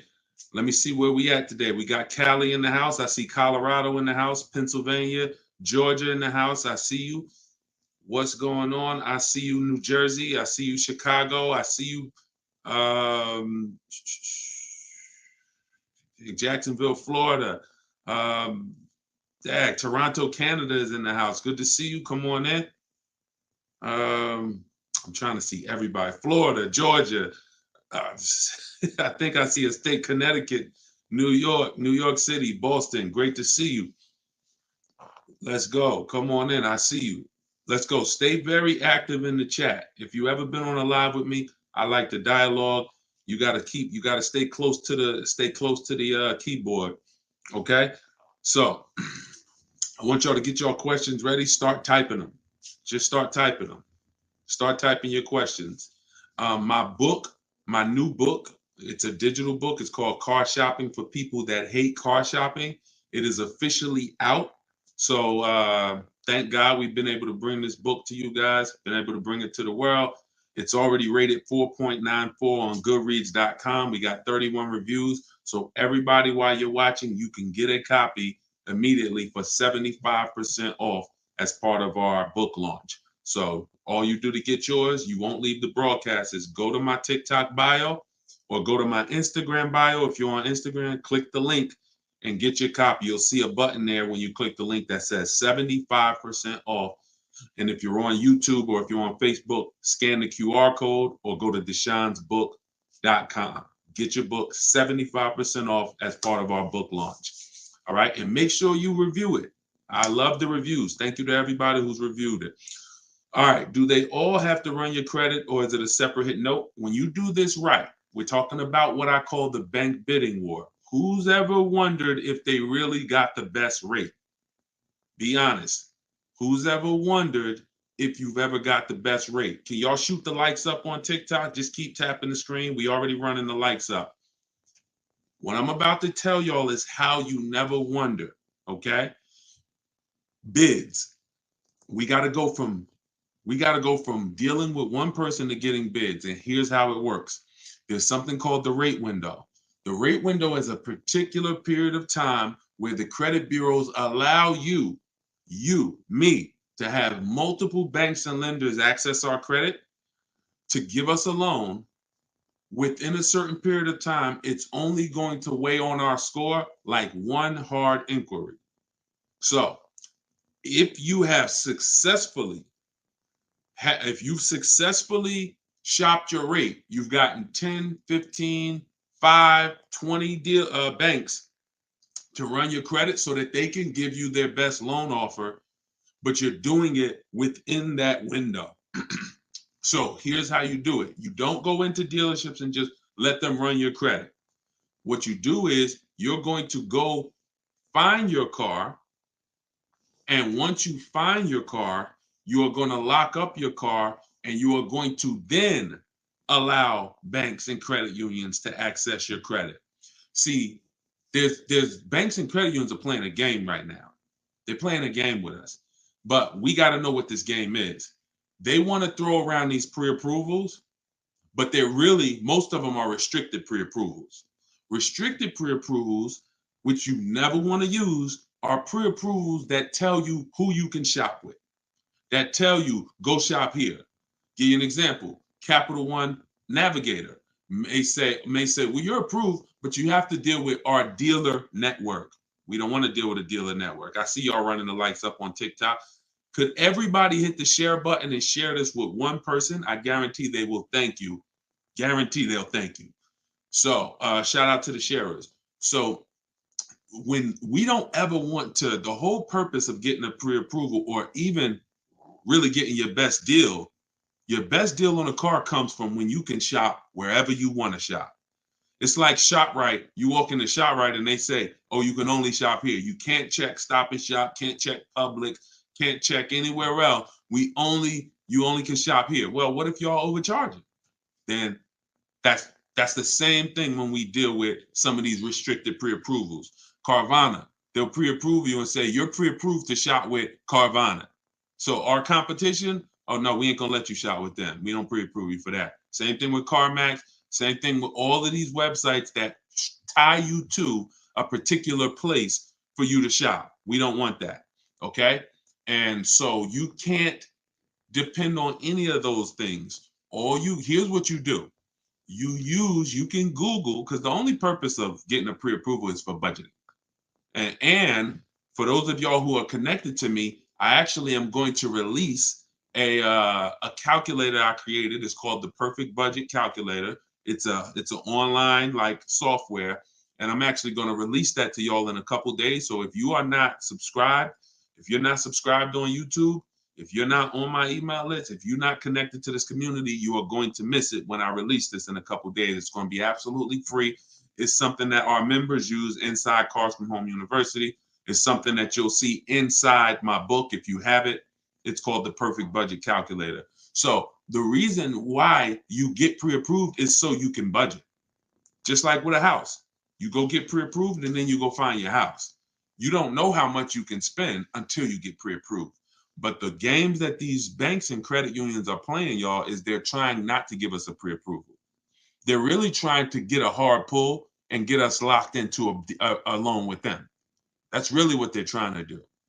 Some of you, have any of you ever tried to get a pre-approval and they told you we need the car first? Right?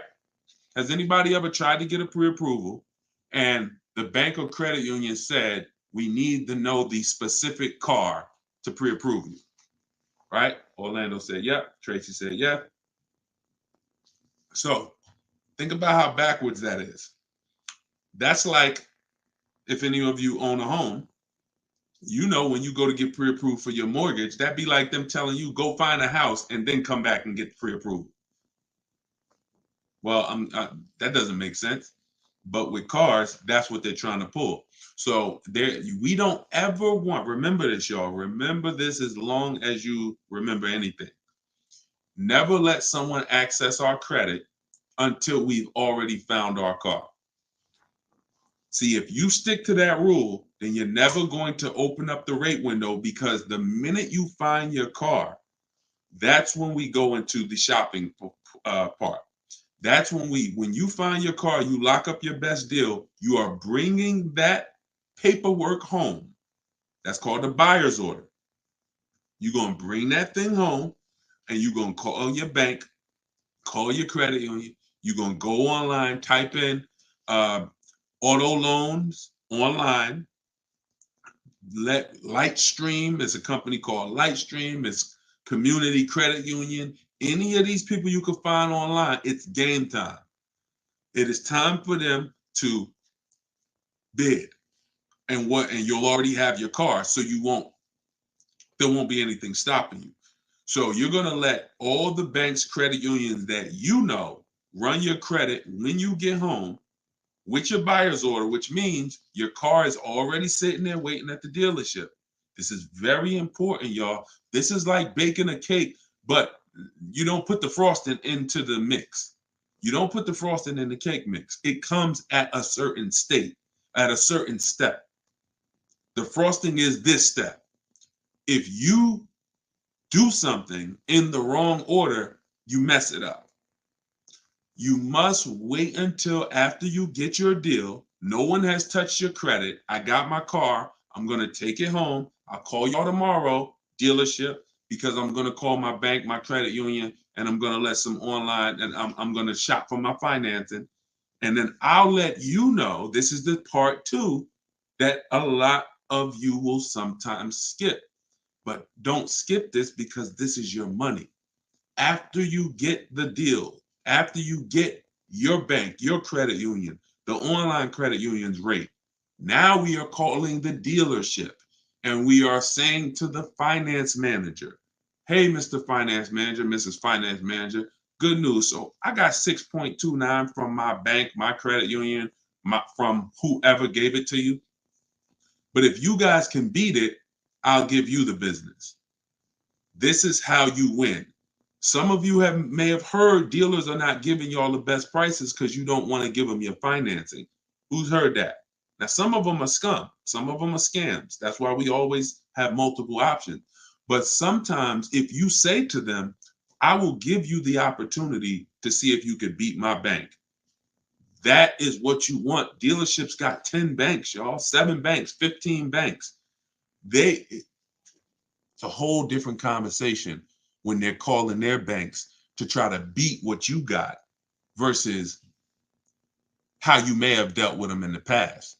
You probably went to them in the past and said, all right, just let me know what rate you could get. Now, when they talk to their banks, here's the question. What's the highest rate we could give them? That's what the question is for most people car shopping. The question that it's going to be now when you do this is, can we find a bank that can beat what they got? It's different when they're trying to beat what you have versus you just telling them, all right, let me know the best you could do. And what you'll find most times is these dealers have leverage. They can call a bank and say, look, I need you to give me 5.9. They already got 6.2 from their bank. I need 5.49. They can call and they give these banks millions of dollars in business. But when you do this, now you're going to leave with what I call price assurance. This is what you want. Who wants to guarantee that I paid less than everyone else? Don't you want to guarantee that when I make a car deal, I paid the lowest price for everything that I could have paid. Isn't that what we want? We want to guarantee I paid the lowest price for everything. That's what you do. You now get your own financing, get those offers. You give the dealer a chance to beat it. So you might think the dealer that the bank that wins your offer wins, but the dealer might call you and say, "Good news, I even beat that. I got you a half a point less." That'll save you money, depending on how much your loan is. That could be thousands. This is how you shop, and this is how you come home with your car and know, "Dag, I got the best price for the car. I got the best interest rate on the market, and it's no questions in my mind." That's how you do the bank bidding war. Okay? Must be done correctly. And at the end of that period, when that rate window closes, the effect on our credit score is the same as one hard inquiry. That is when you know you've done it correctly, but no one can access your credit before that. If you let them access your credit before that, you're lost because you've already started the clock ticking. All right. Jason said, "I got the program and going through it now. It makes car shopping easier, and you don't have to sit at the dealership." So Jason's in my program, Cars from Home University, where I have all videos and everything. Thank you, Jason. The same information that's in Cars from Home University is in my book, Car Shopping for People That Hate Car Shopping. So you can download your copy now, 75% off while we're on here. Anybody who wants their copy, use it. If you are in the market, use it. Get it at 75%. $97 is still a great value for the book because of how much money it's going to save you. But 75% off, that is even better. So go there, grab your copy. It's in my TikTok bio and my Instagram bio. You can go to deshonsbook.com or you can scan the QR code.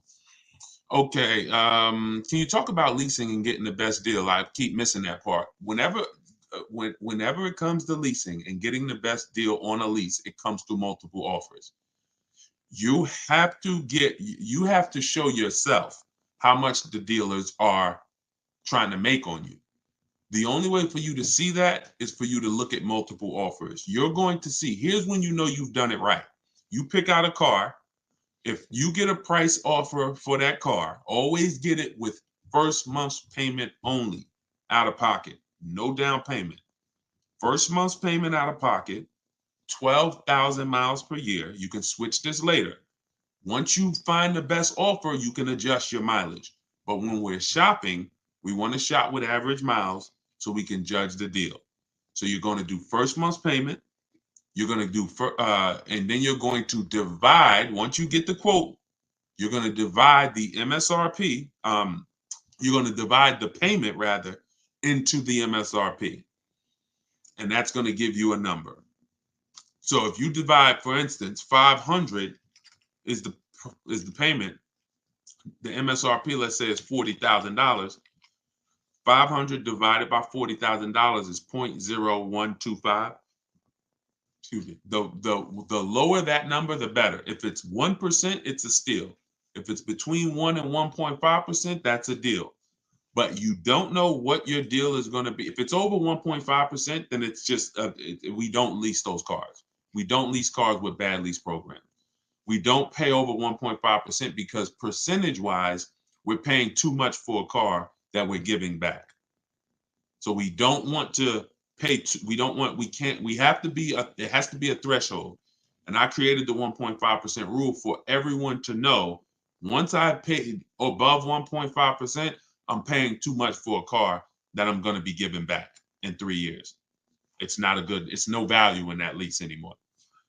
So when you do that, you're going to call, if you do it manually, which means you're not working with me, I can't really tell you exact, because when you use my way, you're using my scripts. Everyone who shops my way, if it's in my book, it has my scripts. And what I'm saying in those scripts is telling them what we want. Our first contact, everything is done on a computer. If you're going to do it manually, then you would just call a sales manager and you would get quotes. If I didn't know how to do it, I would just call sales managers and say, "Hey, I just came from this dealership. I'm looking at this car. can you give me an offer? I'll give you all the details. And because you have to get at least 5 offers for you to see how much people are trying to overcharge you. Because if you've done it right, y'all, there's going to be a $3,000 to $5,000 swing between the best offer and the worst offer. At minimum, which means you're going to see some people that want $500 a month for the vehicle, and some people that's quoting you $650 a month for the same vehicle. They're going to be like, that's my best deal, $650, and you're going to be like, wow, there's another deal that's at $500. So all that thinking people was the same price, absolutely, no, they're not. No way. No way. Every dealer has a different price. Almost every dealer, unless they're owned by the same people and they're like price fixing, they almost all of them have a different price that they're going to offer you.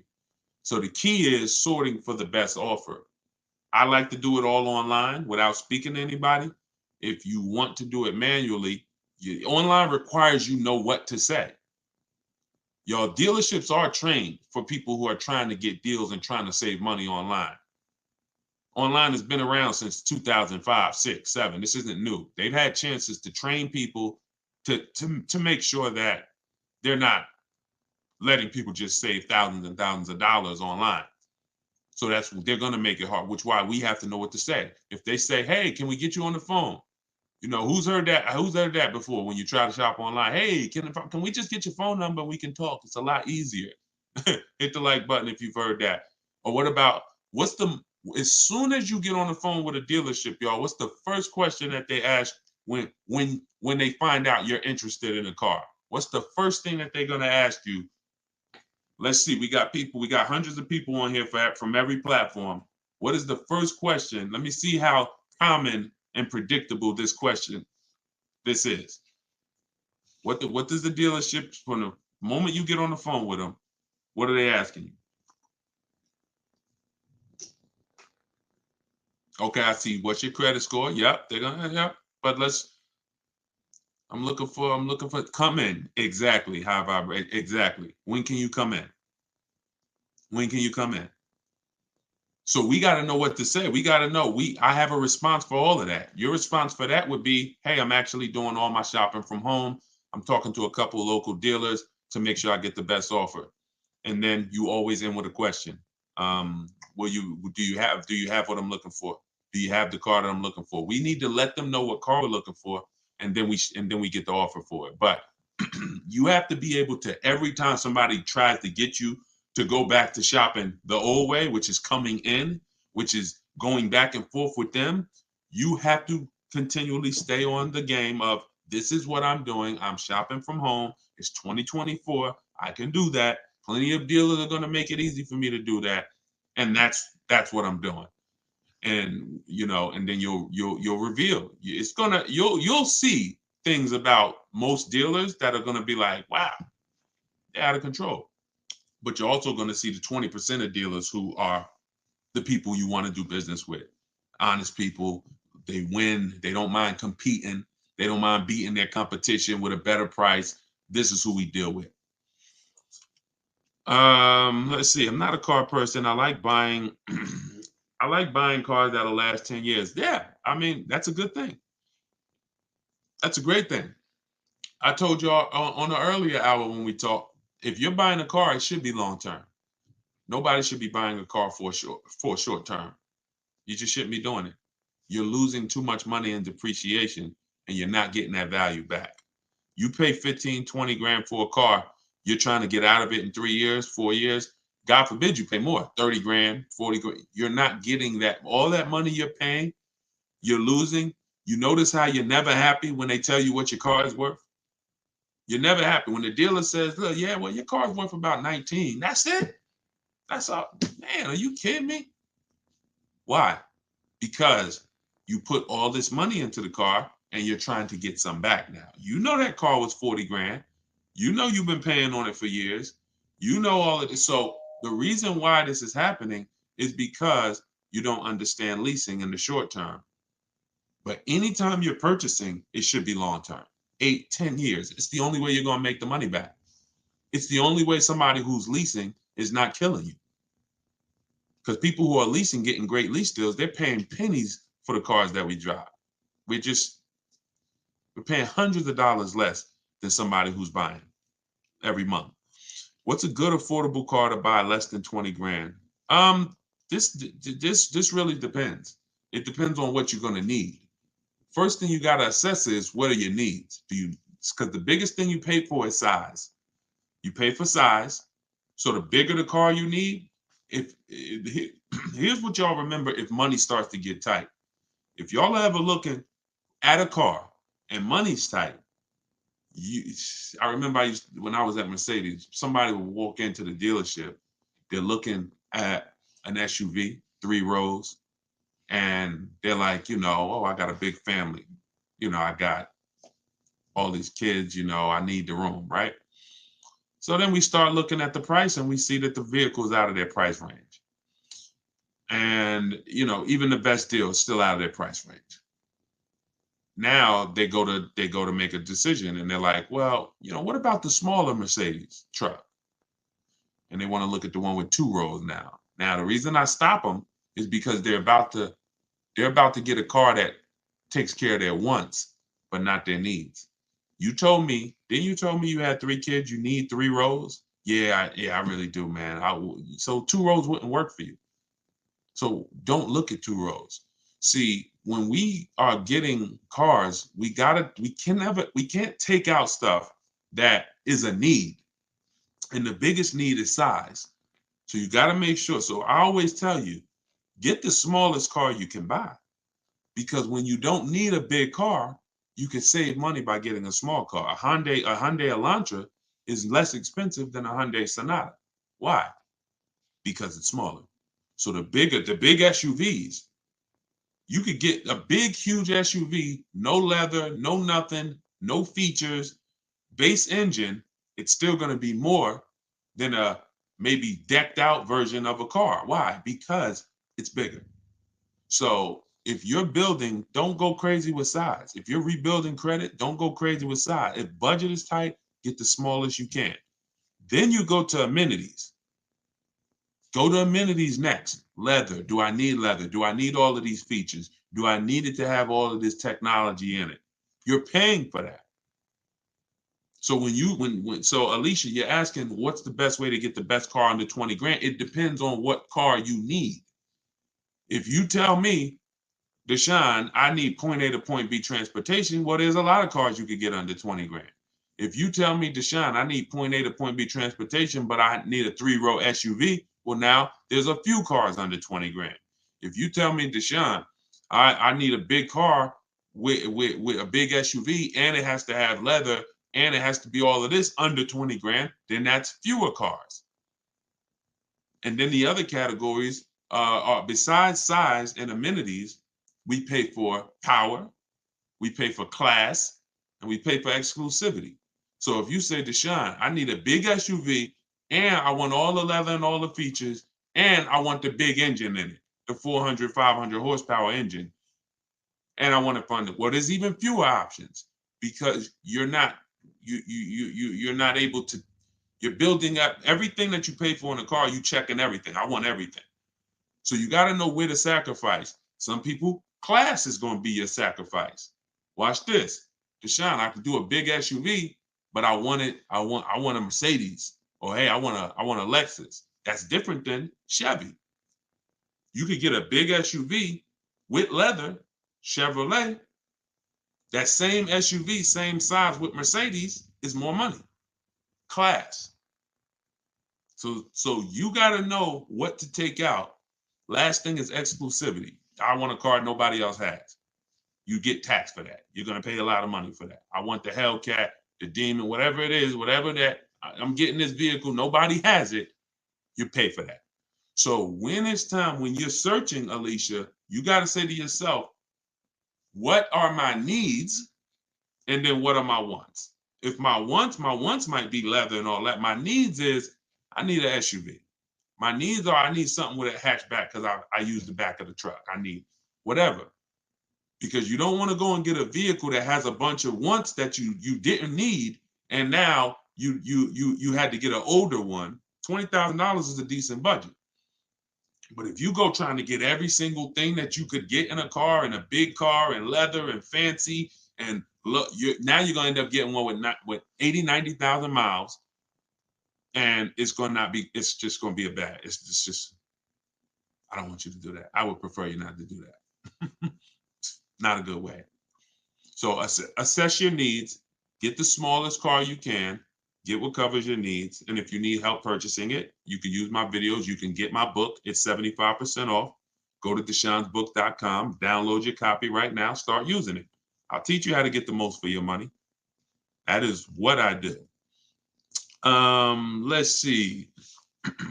Shout out to everybody on it. We tied in. I love this. This is my, like, we just now getting into streaming on multiple platforms. So we on YouTube, Facebook, Instagram, and TikTok at once. I love it. I'm looking for a used Toyota. Could everybody share the broadcast? If you are not following me, if this is, your first time seeing me, I would invite you to follow if this is the type of stuff you're into. If you're into really, financial literacy, not everyone is. But if you are into, watching your money, protecting your money, making sure that all the money that's supposed to stay in your household stays in it, then definitely I welcome you to subscribe to us on YouTube, hit the sub button, and follow us on whatever social media platform you're on. Okay, I'm looking for a 7-seater, but want to pay less than $600 a month. So you start with now 7-seater. Now look at those other things that I mentioned. Do we need all those things? Because you could go 7-seater, you would say, what's the least expensive 7-seater out there? You would look at 7-seaters, in the 30. You look at them brand new, and you say, okay, can I afford a brand new one? If you're not keeping 8 years, you stretch your budget a lot more by learning how to get great lease deals. If you're not keeping 8 years and you're like, Deshone, I'm not leasing, you're losing money. It might take you a while to accept that, but I'm never going to stop saying it. So I'll be saying that until you get it or don't get it. And hopefully at some point you get it. Your children will get it, because most people are, children now in this generation are a little bit more open to questioning bad advice, and not leasing ever is some of the worst car advice that people have gotten. And if you're not keeping your cars 8 years, you must learn how to get great lease deals, because you're going to save thousands of dollars. Like, so much more money is going to stay in your household. So what you would do is you need to decide whether you're going to lease or buy. That's always the first. My book is called 7 Steps to Saving Time, Money, and Avoiding Dealerships. Car shopping, for people that hate car shopping, 7 steps to saving time, money, and avoiding dealerships. What's step 1, y'all? Step 1 is lease or buy. Because lease or buy is the foundation of our car deal. If you see this young lady here on that I'm showing on you can't see her on TikTok, but all other platforms you can see her. You can see she got a 54,000. Her name is Taupe. She's in our Cars from Home University group. We share all our car deals all around the country. She got a BMW i4 eDrive. It's a $54,000 vehicle, $54,750. Her best lease price on it was $690 a month. So y'all are aware, that same vehicle, if she purchased it with no money down, just like she did this, no money down. We're not talking about putting money down. That's a whole different. When you don't put money down, it's easy for you to judge your deals.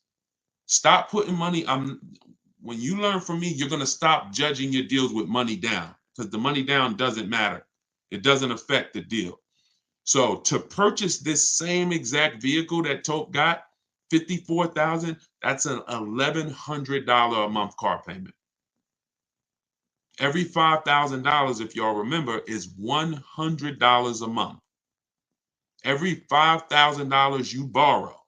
So if you're looking at a car that's $5,000, figure that's $100 a month for 5 years.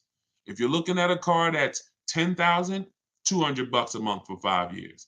$20,000, $400 a month for 5 years. Remember that rule. Every $5,000 is $100 a month. So for a $54,000 vehicle, her payment would be $1,100 a month. Yet she's leaving with a $690 payment. You see how hard it is for her to get in trouble? So this is why If she had chose to purchase, let's just say she's working with me, she's reading my stuff, she's learning from me, and she said, Deshone, I'm not keeping my car, but I'm going to purchase. I know I'm not keeping the 8-year rule, but I'm not going to keep, but I'm going to purchase. Even if I helped her and showed her how to save thousands of dollars off this car, thank you, Evan, that is still going to be $1,000 a month, $1,100 a month with no money down. It doesn't matter. Like she can go from 1,000 to, oh, we saved $5,000 off the price of the car. Now you can go from 1,100 to 1,000. Doesn't matter. Now, if I was purchasing this car and I saved $5,000, okay, that's my best offer. That's good. But the reason why leasing versus buying must be the first step is because it's the foundation of affordability. $690 is the best lease price she got. The best purchase price will be nowhere near that. So if your deal is not on the right foundation, if you're not leasing when you should be leasing and purchasing when you should be purchasing, then there's no deal. There's no deal. You're overpaying. So that's the first step. All right, that's always the first step. Before you think about what you want to spend, you must decide, am I going to lease or purchase? And how you decide that is just ask yourself, am I going to keep the car 8 years or not? That's it. Okay, all in my book, by the way. Everybody who doesn't want to remember, Deshone, I don't want to have to worry about remembering this. Okay, then get your book, go to deshonesbook.com, get your 75% off. Let me know, make sure the price is showing 75% off, not the normal $97 price. You can scan the QR code. You could go to my Instagram bio, click that website. You can go to my TikTok bio, click that website, and you can download your copy if you want all the information in one spot. Soder said, can you do a simulation of how you would lease a Mazda CX-90? Well, I would figure out what I want. I'm going to check the car first. I'm going to check the car, go to Google. I'm assuming you're talking about, well, if he's leasing, he is talking about a new one, because you can only lease a new car. Okay. The link, Evan, is in my TikTok bio. It's in my TikTok bio. So I'm going to, hold on one second. Hold on. Let me get back on TikTok. Okay. So when we're leasing, if we don't have any other cars to sell, we don't have a lease that's coming due. If you have a lease that's coming due, we got to check our equity. But let's say we don't. Let's just say we want to lease a fresh car. We're going to check the car, check the initial quality, make sure it's not a bad car. There are some new cars out here that are horrible cars. So we're going to go to Google. And when we go to Google, we're going to type in the name of the car, and we're going to type in initial quality. As y'all come on to TikTok, could y'all just light up the lights, keep tapping the screen? I appreciate y'all running the lights up. Because y'all, again, we don't want to do little stuff that ruins our deal. Like I said earlier, if you save a lot of money on a purchase, but you didn't lease, had you leased, you would have saved $300 more a month. Then that wasn't a good deal. You messed up. Same thing if I get a great deal on a lease, but my car is always in the shop. Every 90 days, it's a problem with this car. What's up with it? That we don't want that. And these things can be avoided if you just go to Google and make sure you're not looking at a bad car. Okay, now once you do that, now you move on to the step of, all right, it's a good car, it checks out, we got to build it. We go and we build it out because we need to know all the features that come in the car. Sometimes some of y'all actually want a feature that you don't know is available in the car because you didn't go build it. But you got to go build it so that you can decide what you want in it, what you need. Wants versus needs are very important. Needs might be, I need the navigation. Wants might be, I want the big sunroof. I'm good with a regular sunroof too, but I want the big one. I could take the big one. Here's why this is important. When we reach out to dealers, now we're talking to them and we're letting them know what we can. We want dealers looking and saying, do I have any vehicles that match this? Okay, he's looking at a 2024 Mazda CX-5. He said, always give him all your color choices. He said he's open to black, white, or gray. Perfect. He said he wants this trim level, sport. And he said, okay, I must have the navigation. I'm good with a sunroof or I'm good with panorama sunroof. It doesn't matter. This is why this is important. When they hang up, when they look at that on the computer, they go and they look in their inventory and they see what they have and they're looking for a match. If you only gave them 2 limited options, if you only didn't pick out, now they like, hey, well, do you want the sunroof? Do you need the sunroof? So we got to give them everything we want. That's why we build that car out. And once we give them everything we want, we do this online. We literally, in my book, it's $24 at 75% off. You go download your copy, you'll see this is how I do it. I like to send you to the website because you don't have to talk to anybody. Who wants to save money without talking to anybody? Type a $ in the comment box. If you want to save money without talking to anybody, if you want to be able to say, man, I'm saving thousands of dollars, and who's a bad negotiator? Type bad in the comments. Be honest. If you consider yourself, if you be honest and say, I'm a bad negotiator, type me or type bad. This will work for you because you don't have to talk to anybody.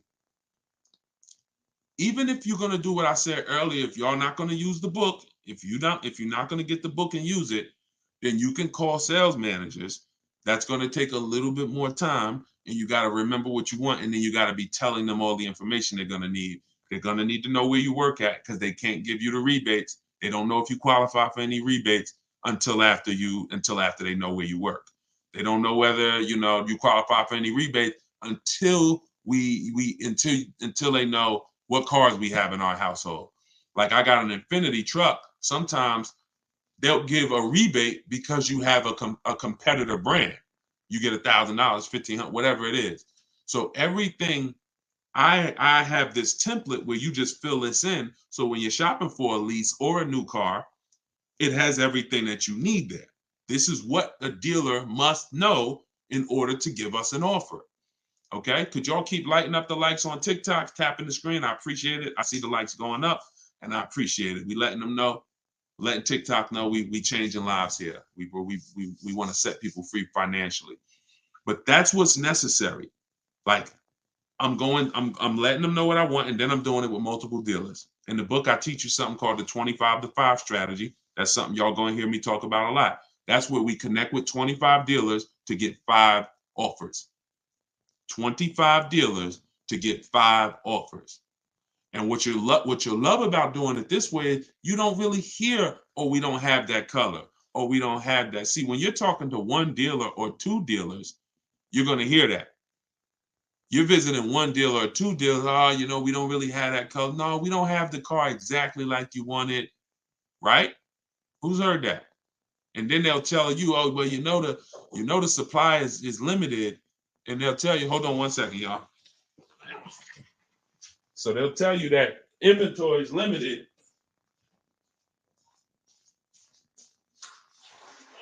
Yeah, they'll tell you that inventory is limited, but that's just the places you're shopping at is limited. The places you're shopping at is limited. When we shop out of 25 dealers, we're shopping out of 25 dealers' inventory. So yeah, I'm talking to 2 of y'all. Maybe neither one of y'all have what I want. But when I'm talking to 25 of you, maybe 10 of you have what I want. That's why it's called the 25-to-5 strategy. You're going to connect with 25 dealers online, right at your computer, and that's going to lead to 5 offers. And when you see how different those offers are, you'll see why it's important to shop multiple offers. Those offers are going to be about $3,000 to $5,000 different from each other. Guaranteed. Guaranteed. Look at there was a young lady who just got a Maserati and she saved $20,000 off the Maserati. She said her best offer was $20,000 off. Matter of fact, if y'all need to see that, just type Maserati. If y'all don't believe me, if you believe me, then we ain't got to do it. But if y'all want to see that, then I'll show y'all. She just got a Maserati 2 weeks ago. So imagine if she didn't shop multiple offers, she might have had one dealer taking off $3,000, thinking, oh, that seems like a good deal. Another dealer taking off $5,000. Oh, that seems like a good deal. You shop multiple offers and then you see where the bottom is. Oh, wait, hold on. They said they can't hear me on TikTok.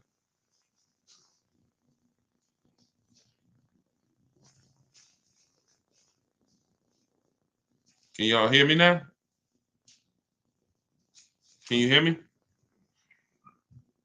How are we on TikTok now?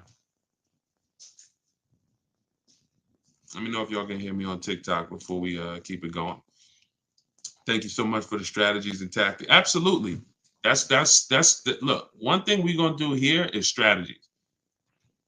One thing we're gonna do here is strategy. I'm just trying to see if we're back on TikTok because my headphone had went off. The salesman I've been dealing with for the last few years, for the last few leases, just became a sales manager. Will he still work with me, or will he push me off to a new salesperson? I would only get a quote from him. Hold on.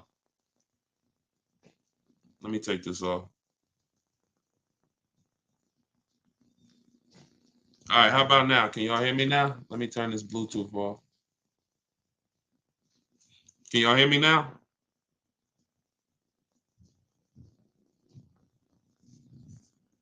Oh, it connected to my wife's headphones. All right, thank you. All right, good. Yeah, so if you've been dealing with a salesman, somebody said the salesman that they used to work with is now a sales manager. Will they still deal with you, or will they push you off to a salesperson? The only role of a salesperson is to help you pick a car, and then you go home and you get a quote from home. You get a quote from home. See, what's losing, if I could reduce it to a few activities that maybe you have been trained to do that lose you a lot of money, it's getting numbers in the dealership. It's getting numbers while you're at the dealership. If you're shopping for a new car, or if you're shopping for a new car or a lease, you should not be getting numbers at the dealership. If you're shopping for a used car, you should not be getting numbers at the dealership. All of this should be done at home, where you're in control, where you can get multiple offers. So if you go and you test drive that car, go test drive it. You could test drive it where you could call him if he used to be a salesperson, but you're only there for a test drive. You're only there to decide what you want. You're not there to buy what you want. I think you got to get that. When you are shopping for a new car, type the gems, type the diamonds, type the light emoji, because this is a gem that you can't forget. When you are there shopping for a lease or a new car, you are in the dealership to decide what you want. You are not in the dealership to buy what you want. Y'all get that? So once you've decided that you like something, now you're coming home and you're getting offers. That's how you stay in control. That's how you save money. That's the new way to car shop. Purchasing from home, getting offers from home, where you're in control, not sitting at a salesman's desk where they can give you a price and then you don't know where they're starting at. You don't know where the first price they gave you, you don't know if it was a good price. So, the salesman can say, all right, it's $700 a month. And you're like, oh, wait a minute. Or, and then next thing you know, they get you down to 600 and you think that was a deal. Well, maybe they should have started at 600 and they were supposed to come down to 5, but they started at 7 and they came down to 6. You cannot, there's no way for you to know this, especially with leases, But with any car, you should be y'all are going to save more money than you've ever saved, easier shopping from home. I'm looking to lease, but I put 15,000 miles a year. That's nothing. 15,000 miles a year is slightly above average. Perfect. 25,000 miles a year wouldn't matter, because leasing isn't based on how much you're driving. I spoke about that on an earlier hour we did, where I was talking about how cars depreciate whether you buy them or lease them. You park a car outside, if it's worth $20,000 today, you go back a year later. You don't have to drive it 1 mile. Just go back a year later. Is that car worth $20,000 still? No, it's not. That's depreciation. That means you lost money. That means you lost value. That's real money. If you had a car that was worth 20 and then next year it's worth 17, you lost $3,000. That's facts. Doesn't matter whether you lease it or buy it. You pay for the usage of a car. Now, here's another kick. Let's say that same car that you got outside, you go and you drive it around this country. You put 10,000 miles on it a month, and you come back, and in a year, you got 120,000 miles on the car. It's worth even less now, right? Car is probably, if it was worth 20,000, maybe it's worth 8,000 now, right? But you own it. See, these are the people who say, "Oh, I like to drive as much as I want to drive. I don't want to pay for the mileage, so that's why I buy my cars."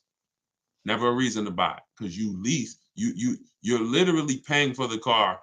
You're paying for the usage, whether you lease or buy. Here is the key: depreciation.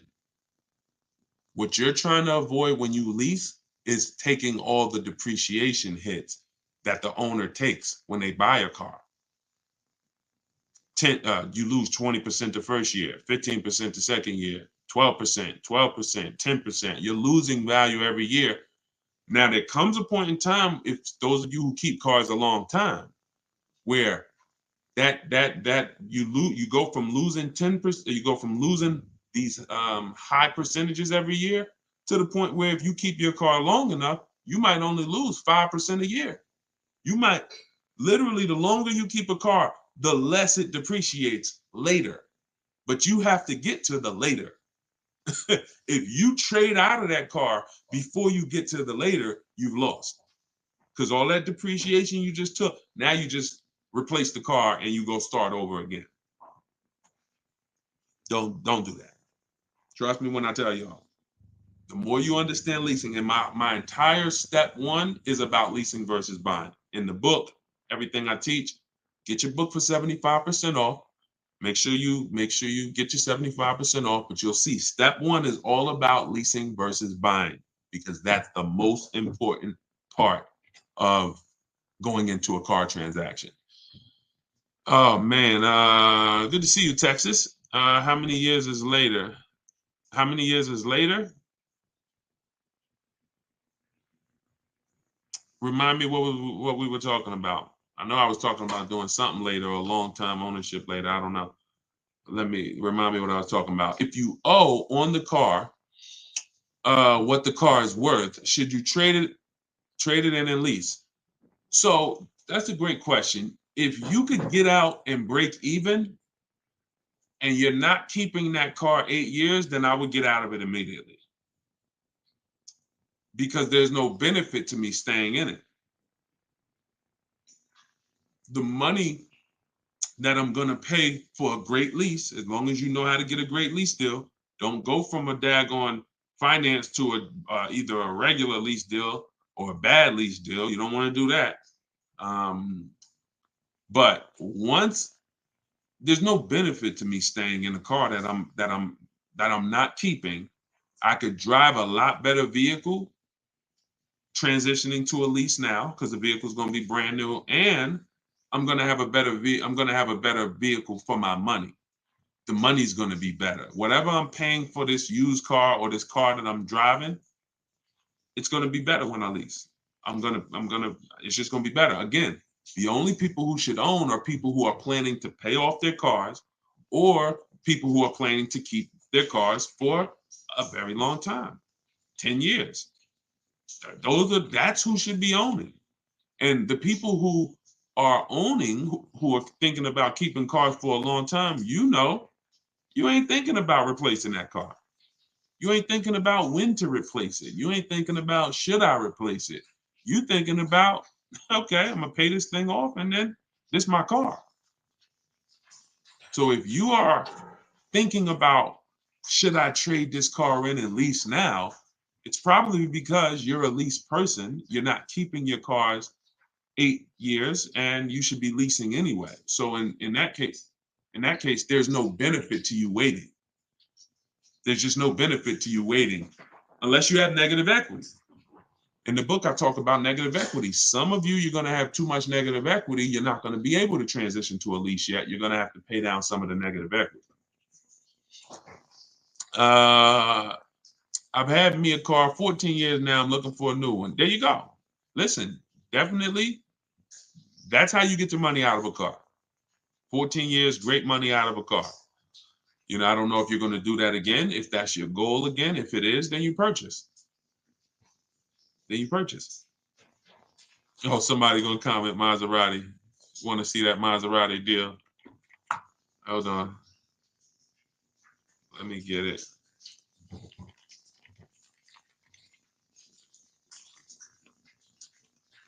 Hold on 1 second. Yeah, she said 20. Listen, the money I be talking about, I don't talk about small money.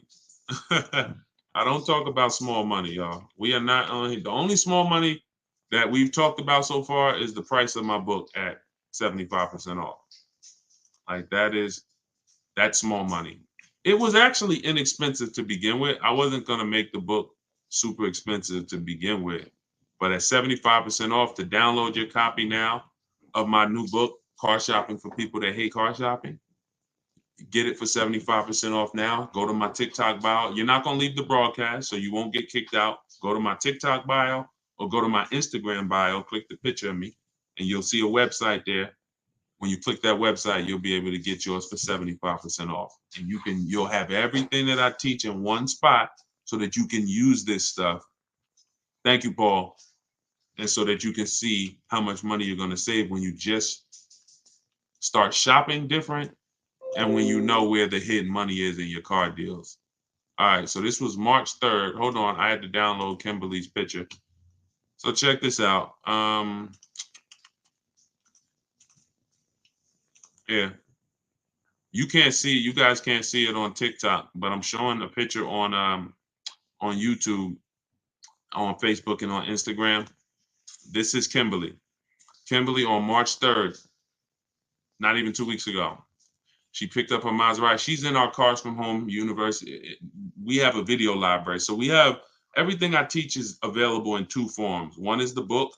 It's a book. It's a digital book. And then we have a video library. Now, inside the book, I link you to some of the videos in the video library. So there's probably 5 times throughout the book where I say, here, click here to watch this video where I explain it. So these are, 3-minute, 5-minute videos. So this is what she posted. She got her Maserati. Her MSRP was $91,700.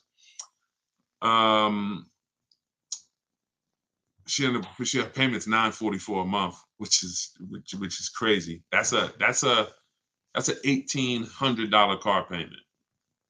$91,000, an $1,800 car payment on a 5-year loan, maybe 16 on a 6-year loan. Oh, it's crazy. She's paying $944.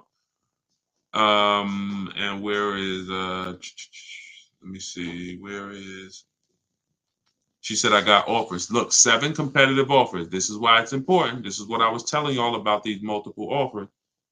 Why does it always kick me out of Instagram? That's so weird. I always get kicked out of Instagram. I don't know if Instagram has a time limit or something. I got to see why that always happens. All right, so you can see that her offers were from 1% to 1.8%. And oh no, I know what it is. Hold on, I got to go to her other post. It was her other post where she posted the actual deal sheet. Hold on, watch this. There we go. No, it wasn't her post when she picked up the car. Here it is.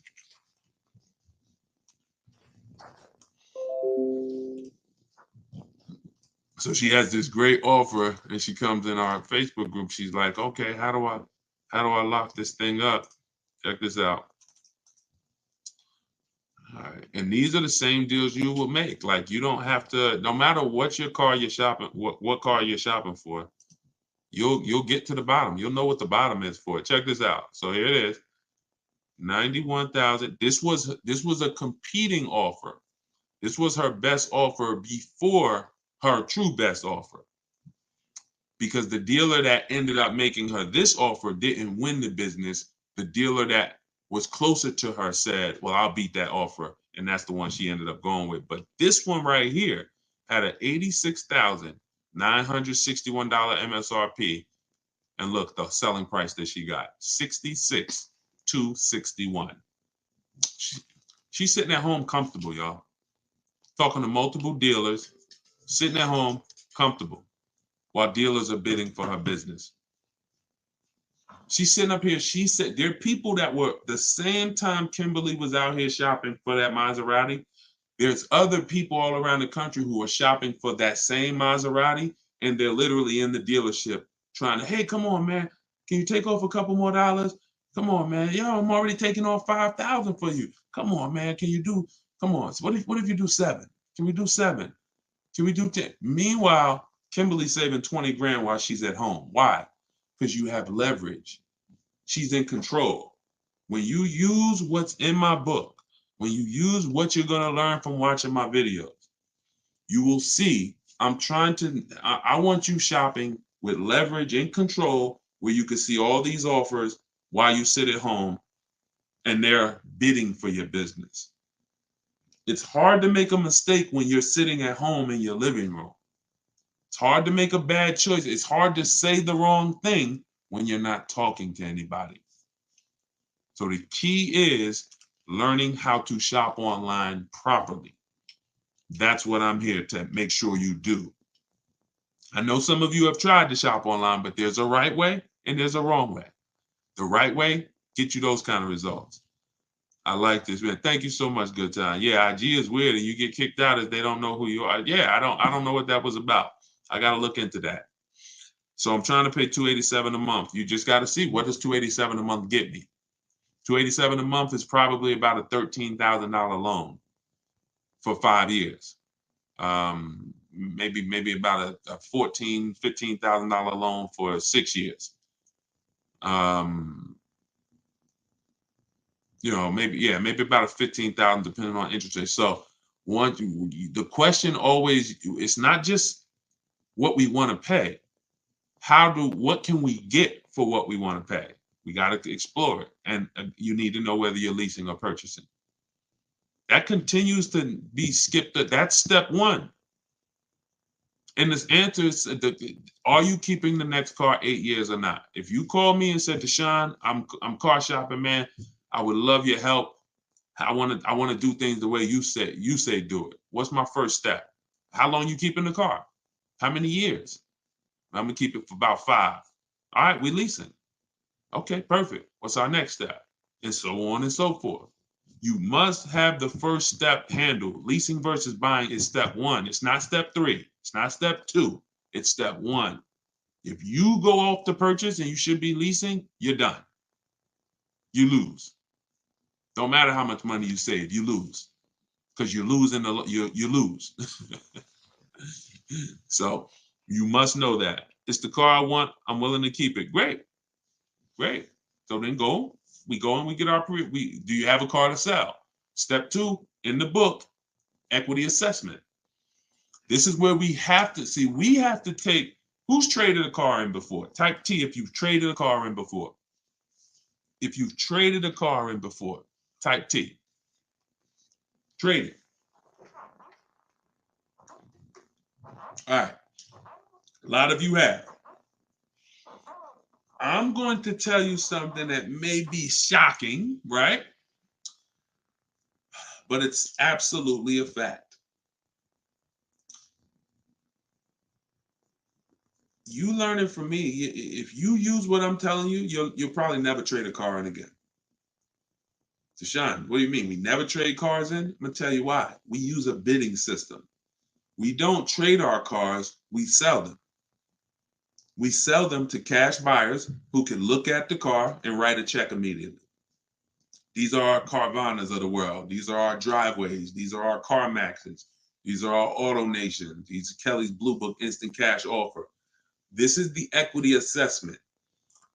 A lot of times we're losing money in so many places.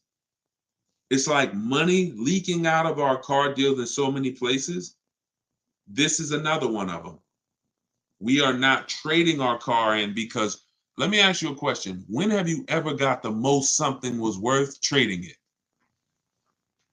When have you ever, we've never traded anything and gotten the most it was worth, right? We literally, if I sit here and I say, hey, I'll trade you this phone for your bike, one of us is taking a loss. I'm either not getting the max that I could get for this phone, or you not getting the max you could get for the bike. See, so trading in our system, which is a bidding system, we get bids from buyers. When we're ready to buy our new car, we get bids from dealerships. The chances of a dealership winning the bid because they're going to sell us the car we want lower than every other dealership, and winning the bid to buy our old car is almost impossible. It's almost impossible. So you're going to not just beat every dealership that's selling the same product as you, but you're also going to beat all the online buyers that are trying to buy cars, the Carvanas, the people I just mentioned. You're beating them too?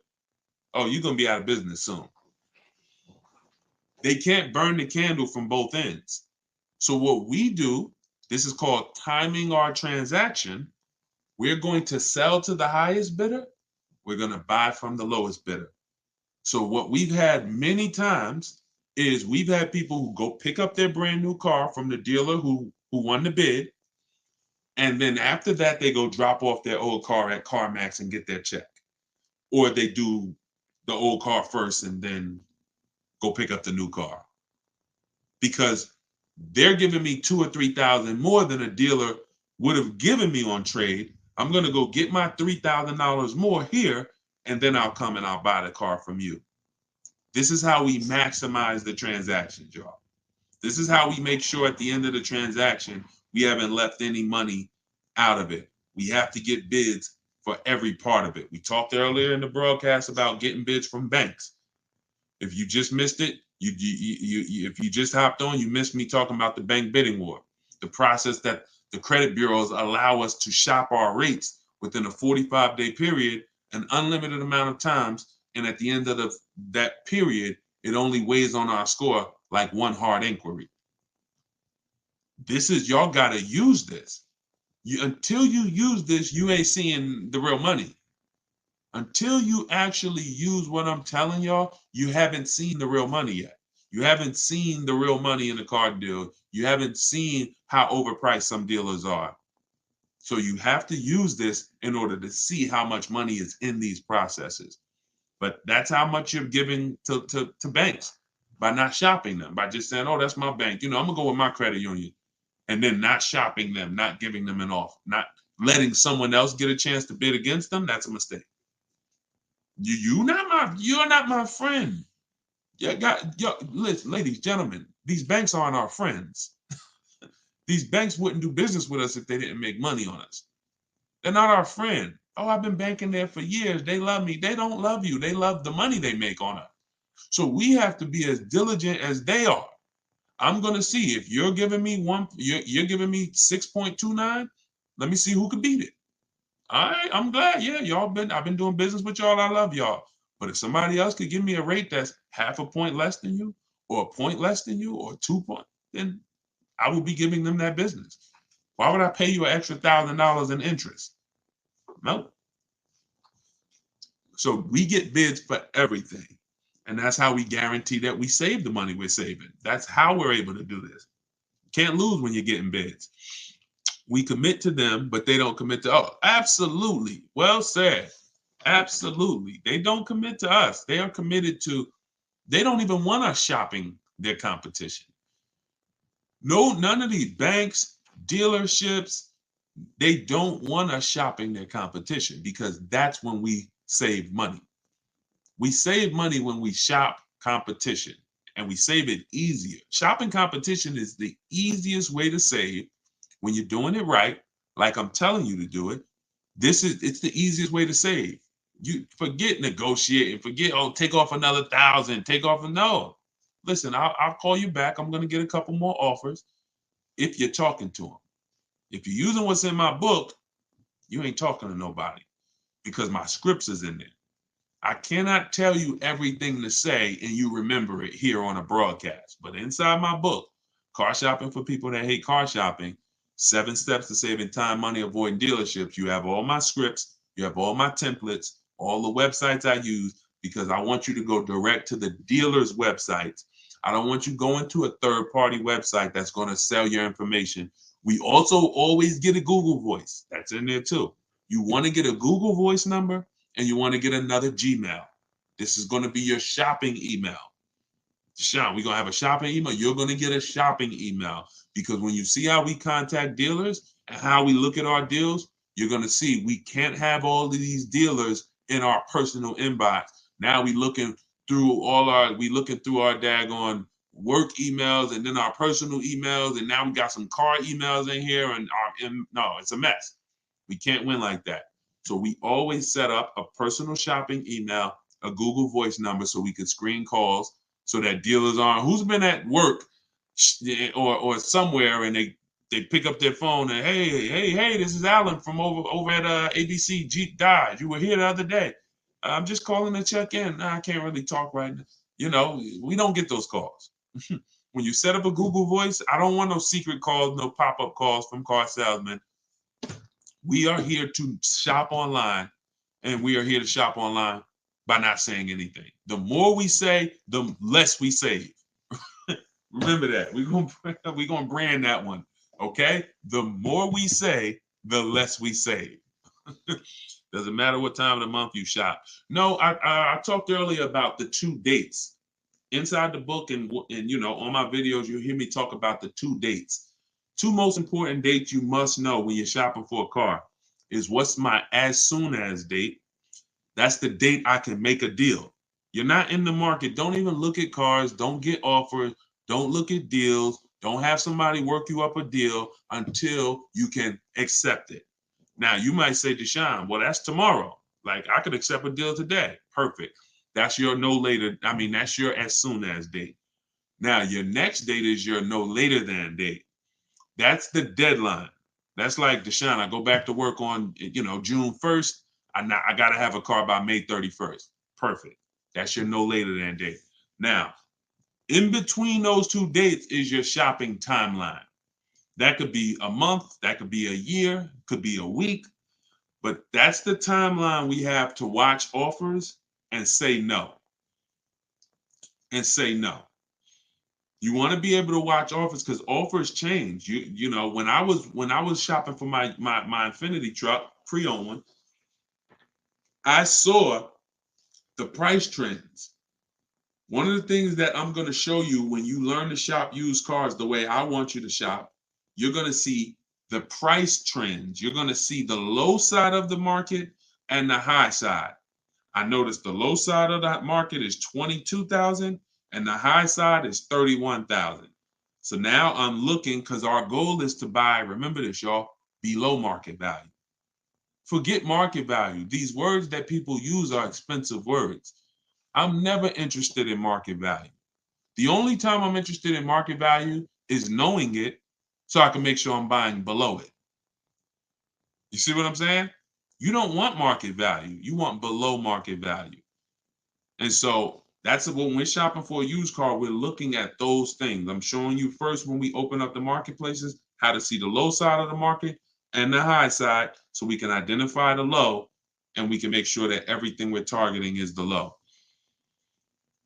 Didn't realize I was in a live stream. Not looking to purchase a car right now. Awesome. Well, we'll be here. Listen, this is a mission we are on, and we've been on this mission heavy since 2021. And thank God we've built up, 2 million followers over all these platforms. You guys continue to follow. You guys continue to subscribe. You continue to engage. And you continue to get value out of the information. What I hold myself accountable to is the results you get. I don't care. Everyone knows I could get car deals. I'm not sitting here on no live to convince y'all I could get car deals. Everybody's probably like, man, this guy looks like he knows how to get car deals. I'm concerned with you. I'm concerned with people like who use what I teach. And once I saw that people who use what I teach can get the same results, look, this is Vincent. Vincent got a 3-year-old Lincoln Corsair. He got it back in January. Less than 45,000 miles, clean Carfax. We'll talk in future broadcasts about how we get free Carfaxes, what's on the Carfax. You'll see that many times the Carfax has the window sticker. Carfax has the original window sticker for certain brands. And we use that original window sticker to see all the equipment that's in the car and to see what the real price is. We need to know, one of the most important things on a used car, y'all, we got to know what was the original price. I bought that pre-owned Infiniti truck. They were asking 31 for it, but it was another one that was asking about the same price, and they looked the same. When I pulled the original window sticker, I saw that this one I ended up getting was 54 originally, 54,000 and change. It's like an edition 30. It has all the special trims on it. It has special rims, everything. And then the other one was a standard one. It was like $48,000 one. So once I saw all of them and I saw, wait, this one's 48 brand new. This one was 46 brand new, but this one's 54 and change. Y'all see how that helped me identify that was the best deal? See, and many times, I'm just being honest with you, if this car was 32 and the other similar car was 31, many of you would have picked the 31 because you'd have said, oh, it's 1,000 less. But you don't realize it's 1,000 less, but that one that's 1,000 more gets me $6,000 more of equipment. That's why knowing the original price of the car is critical. You can't choose the right car without seeing that. So this is what we do. And you see what he said. Look, he said, going back to Vincent's post here of his Lincoln he got, he said, my goal, I was targeting a 30 to 35% off discount of MSRP. You see how he talks different? See how he sound like me? Shopping for a pre-owned car, but what is he looking at?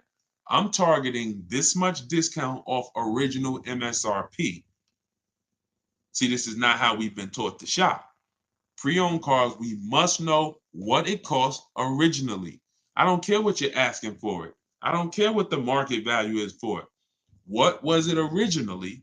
And that's going to tell me how much discount I'm getting. 2020, 2022, 2020, all through the pandemic, unfortunately, people were buying used cars, paying the same price as the car when it was new.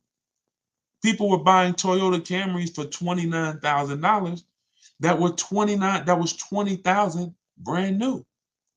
Had they known this, hey, I need to know, what was this car originally priced at? Well, it was 29. Wait a minute, and you're asking 29? See, we call this true value. In the book, I call this the true value percentage. You must know it. He ended up getting a 43% discount. So that's how you want to shop. For you, these, of course I could get great car deals. But y'all, this ain't rocket science. When you learn to shop from home, when you learn to look at multiple options, when you learn to put dealers against each other, when you learn to put banks against each other, you're going to sit at home and you're going to save thousands of dollars. You know what? That's how you buy everything else. We could sit here online and we could buy TVs on Walmart.com, on Amazon.com. We know don't we know we're going to pay the best? We're going to get the best deal because we know I'm going to look at all these options and I'm going to pick the best one. But only with a car do we go into one place and go back and forth with one guy. You get what I'm saying? If you think about it, it doesn't even make sense, right? It doesn't even make sense the way we car shop, because the way you car shop is not like the way you shop for anything else in this world. And all I want you to do is stop shopping like that. That's all I want y'all to do. Stop shopping like that. And here's the next thing. Start shopping for cars the way you shop for everything else in this world. And you're going to be, oh, man, you know what? When I shop for cars this way, Deshone, it feels like when I shop for groceries. It feels like when I shop for other things. I'm comparing correct. And you're going to love it. I promise you. We got enough people that have started using what we teach. We've been doing this for 2.5 years now to see the transformation is incredible. People just like, man, I can't believe I never knew that this existed. So I compare oatmeal. Exactly, Dave. Listen, everything. You get what I'm saying? We literally have price confidence by comparison.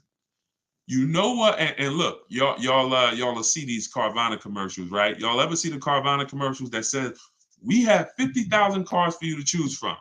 Y'all ever see those commercials? You could choose from 50,000 cars, right? I'm gonna tell